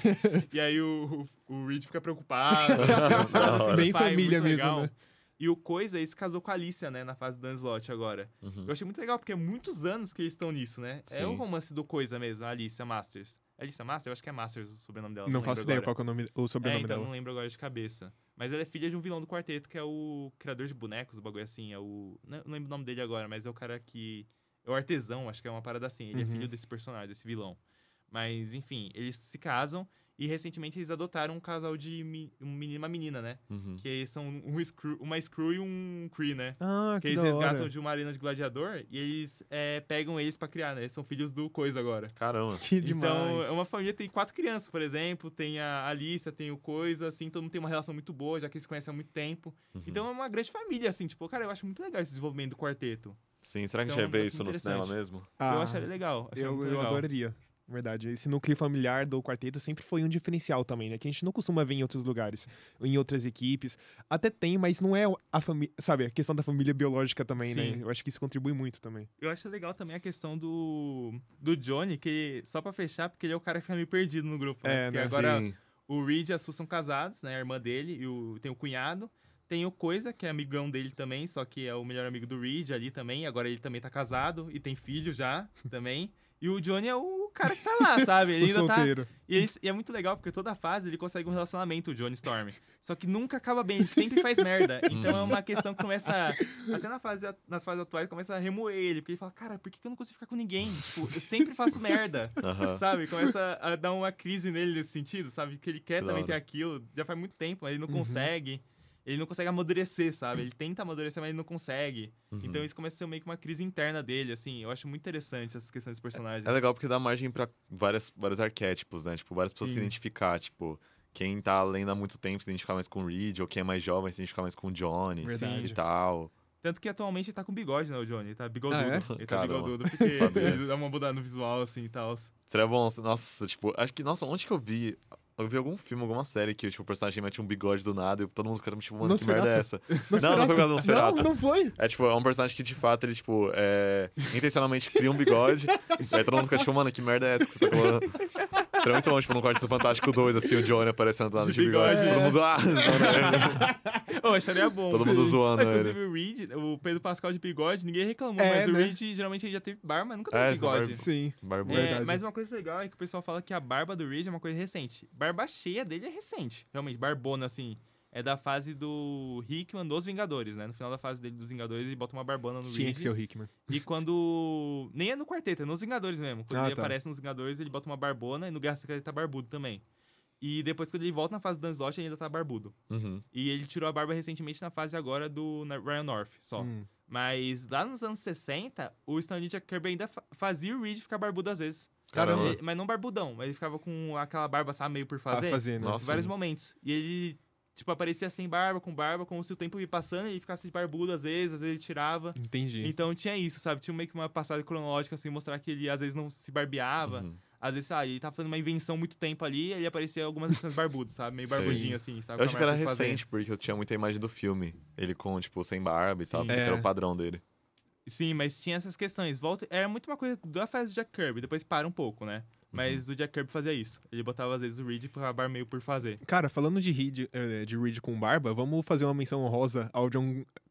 O John Krasinski. O John Krasinski como Reed, que apareceu lá em Doutor Estranho. Pois é, eu achei que ele seria o tipo, Reed Richards. Eu acho que a Marvel talvez tinha essa intenção, cara, no começo. Pensando, tipo, levantou essa possibilidade. Mas depois que eles começaram a reformular as coisas, falaram, só bota uma participação aí pra ele, vai.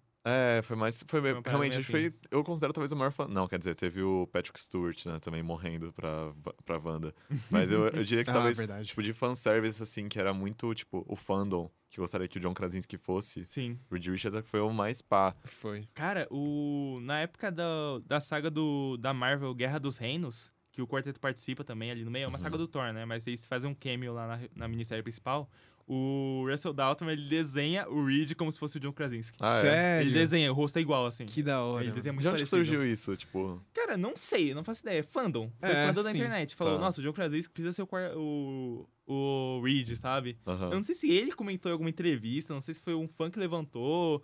Eu não sei, cara, mas surgiu que o fandom falava que tinha que ser ele, assim, tinha que ser ele. Cara, um outro muito bom, que poderia ser uma alternativa muito boa, é o ator do Rick Grimes, em Não, que idade, o Andrew Lincoln. Nossa, ele tem muita cara de Reed. Mas eu acho que ele seria um mais sério, né? Mais sério e também mais velho, né? Tipo, algo mais pro futuro. Hoje em dia, eu acho que... Eu gosto do tom do Reed ser mais leve, assim, o personagem mais leve, assim. Ele é bem também. legal. Inclusive, no Marvel Rivals, ele é muito legal. Verdade, eu gosto muito né? dele no Marvel Rivals. Sim. E é legal que no Marvel Rivals, ele tem uma vibe meio do John Krasinski, né? Vocês viram o visual dele? Lembra um pouco do John Krasinski. Muito eu acho rápido. legal. Eu não cheguei a associar um com o outro, mas que ele tem algumas similaridades. similaridades. Assim, de lado, né? Barbudo, assim. Mas assim, o Pedro Pascal, pelo menos no trailer, eu tinha a impressão que ele é um Reed Richards mais, tipo, certinho, sabe? Sim, tipo, ele igual quando começa o trailer, né? Dele falando, tipo, não, janta, almoço é sempre às 3 e tal. Sim. Sem inclusive, pular. o pessoal tava falando que a cena que ele fala isso, provavelmente eles vão ser atacados no horário, porque eles marcam todo domingo e tal. Mas eu acho que não vai ser isso. Eu acho que é um bagulho mais emocional. Algum momento eles vão brigar no filme. E vai ter uma hora que vai estar o Reed chegando nesse horário e não vai ter ninguém entrando na mesa. Caramba. E ele vai ficar tipo, caralho, minha família se separou. Vai ter alguma parada assim, sabe? Sim. Acho que vai ter isso. É uma boa. Eu tô bem curioso pra ver a interpretação do Pedro Pascal, porque comparado com o John Krasinski, né? Se eu fosse imaginar ele como um Senhor Fantástico e tal, eu não acho que ele é tão engraçado, né? Pedro Pascal. Acho que o John Krasinski, até por The Office e tal, Eu acho o John Krasinski ele tem um timing cômico melhor. Tá. Eu tenho uma visão diferente porque eu lembro muito do Pedro naquele papel que ele fez com o Nicolas Cage. Não assistiu. Insuportável Peso do Talento, eu acho, se eu não me engano. Cara, depois desse filme eu vejo completamente o Pedro Pascal indo pra uma vertente de comédia, assim, também. Ou algo mais leve também. Depende, porque o jeito cômico do Reed não é uma coisa de ficar fazendo piadinha, sabe? Sim. Ele é muito mais...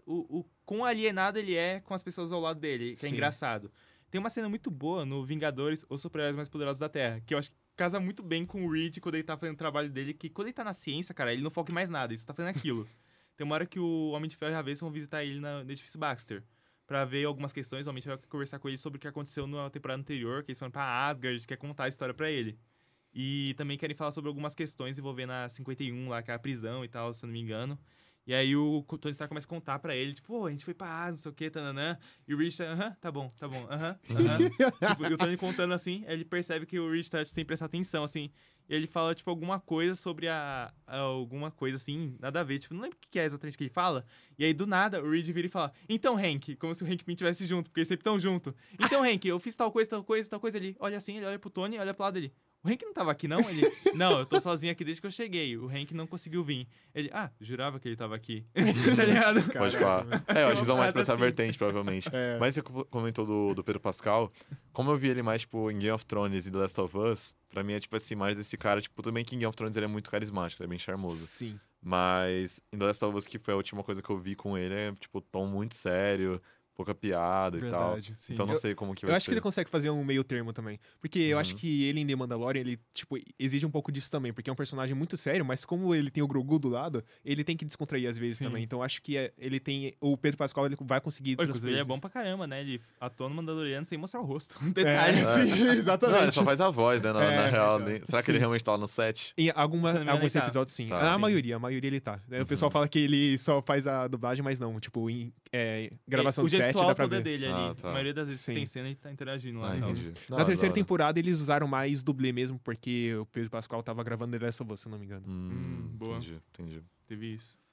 Vocês têm mais alguma coisa que vocês gostariam de acrescentar? Cara, eu acho que deu pra dar um panorama geral legal da equipe, assim, pra quem não conhecia, pelo menos da origem e tudo mais. Falar de alguns vilões, o que a gente espera, né? Embora a gente falou que não ia falar tanto do filme, a gente acabou falando, dessa forma que a gente espera do universo Marvel. Mas é isso, assim. Eu acho que se você não conhece o quarteto, assim, se o que a gente falou que não foi o suficiente... vai empolgar você, dá uma chance mesmo assim, porque é a equipe mais importante da Marvel, sabe? A dinâmica dos personagens são incríveis, assim, é incrível, né? Eles são a primeira família dos quadrinhos e são, sim, os personagens mais importantes da Marvel. Não importa se os X-Men ou Homem-Aranha são os grandes heróis da Marvel, realmente, mas o quarteto, eles são muito importantes. Sim. Tanto que quando eles saíram dos quadrinhos, cara, fazia uma falta, assim, era um negócio tão estranho, tipo, é como se não tivesse completo, sabe? Faltando uma peça, né? Tá faltando uma peça. E quando eles voltaram foi um choque, assim, porque muita gente não gostou muito da fase do Dan Slott, eu gosto bastante, mas só de ter eles de volta já foi um alívio, sabe? Poder ver eles de novo participando das sagas, eles interagindo com os outros heróis, tudo mais, foi muito legal. Então, são personagens muito bons, com ótimas histórias, e fica o destaque pra saga atual que tá acontecendo, do Ryan North, que é um quadrinho muito bom também. A fase atual do Ryan North tá bem legal. Então, recomendo, assim, dar uma lida na fase do Hickman, que é a minha favorita. Eu pretendo ainda algum dia ler a fase do John Byrne inteiro pra comparar, que é uma coisa que eu nunca consegui fazer, ler a fase inteira do John Byrne. Tô louco pra pegar o Omnibus, mas preços não colaboram. Sim. E também esgotamento, porque tá esgotado, acho que na Panini atualmente. O que? Do Hickman? O Omnibus do John Byrne. O do John Byrne eu não O do cheguei Hickman a eu não ver. tenho certeza. O do Hickman ainda tem estoque. Então. Mas o do John Byrne eu tenho muita vontade de ter, assim. Um dia eu ainda pego pra ler inteira. Eu posso dizer aqui em programa se é melhor ou não, mas... Sim. Enfim, a fase do Hickman é minha favorita e eu recomendo demais aí também, basicamente. Muito legal. Da hora. Eu vou ficar na expectativa, eu tô bem ansioso. Eu acho que julho vai ser um mês bem legal. Sim. Pra quem é fã de quadrinhos super-herói, porque, né, Superman, Quarteto Fantástico. Vai ser e tem um intruso ali também, que é o Jurassic World, né? Sim, mas aí... Pelo amor de Deus, né, calma. Tem a Scarlett Johansson. Mas o Jurassic World, ele sempre é absurdo, né? Porque ninguém fala dele, quando chega ele faz uma... Exatamente. Vai lucrar. De bilheteria, no último filme foi loucura. Inclusive, eu vi um meme que era muito bom, que é aquela cena do Guerra Civil, que é o Buck e o Capitão batendo no Homem de Ferro. Sim. É tipo o Homem de Ferro sendo o Jurassic World e o Superman e o Quarteto batendo nele. Vai ser bem isso mesmo. Nossa, mas volta lá. Vou ver os três. Se juntando pra bater no Jurassic World, basicamente. Sim. Mas é isso então, galera.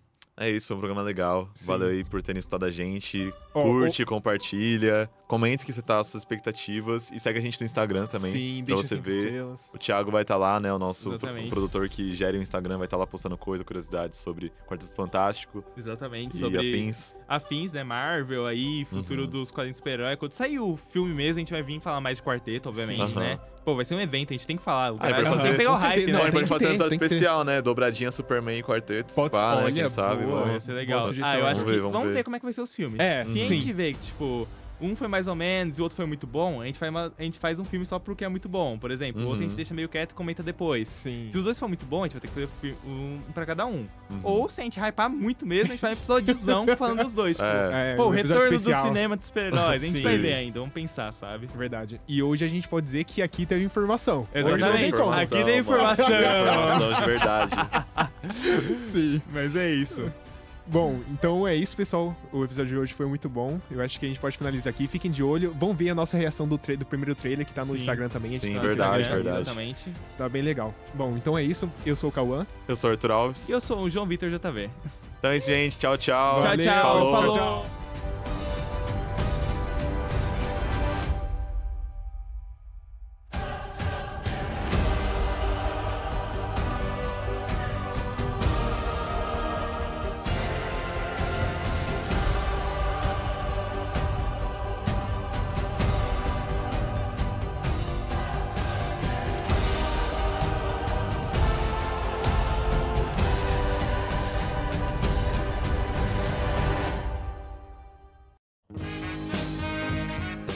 A Garagem da Mãe Joana. Apresentação: Mariana Bauer, Arthur Alves, JV Domingos e Cauã Santos. Locução e trabalhos técnicos: Marcelo Aprilli. Produção: Fátima Farhat, Bianca Heck e Thiago Watanabe. Criação, produção e direção: Fábio Sgroy.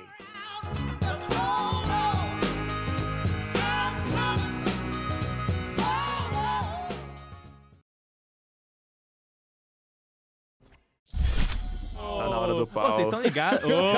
Falando nisso, vocês estão ligados que eu acho um absurdo que no Lego Marvel eles trocaram na legenda tá na hora do pau para tá na hora de dar porrada. Eu acho isso um absurdo. Não Nossa. acredito. Tem que ser tá na hora do pau e tem que ter um em chamas também. Ou se não que ter, tivesse tem que no ter. filme essas duas, nossa. Não. Eu tenho uma figurinha muito Descanoniza. boa que eu sempre mandava, que era o coisa assim com um monóculo falando Milady. Não fique! Tá na hora do pau!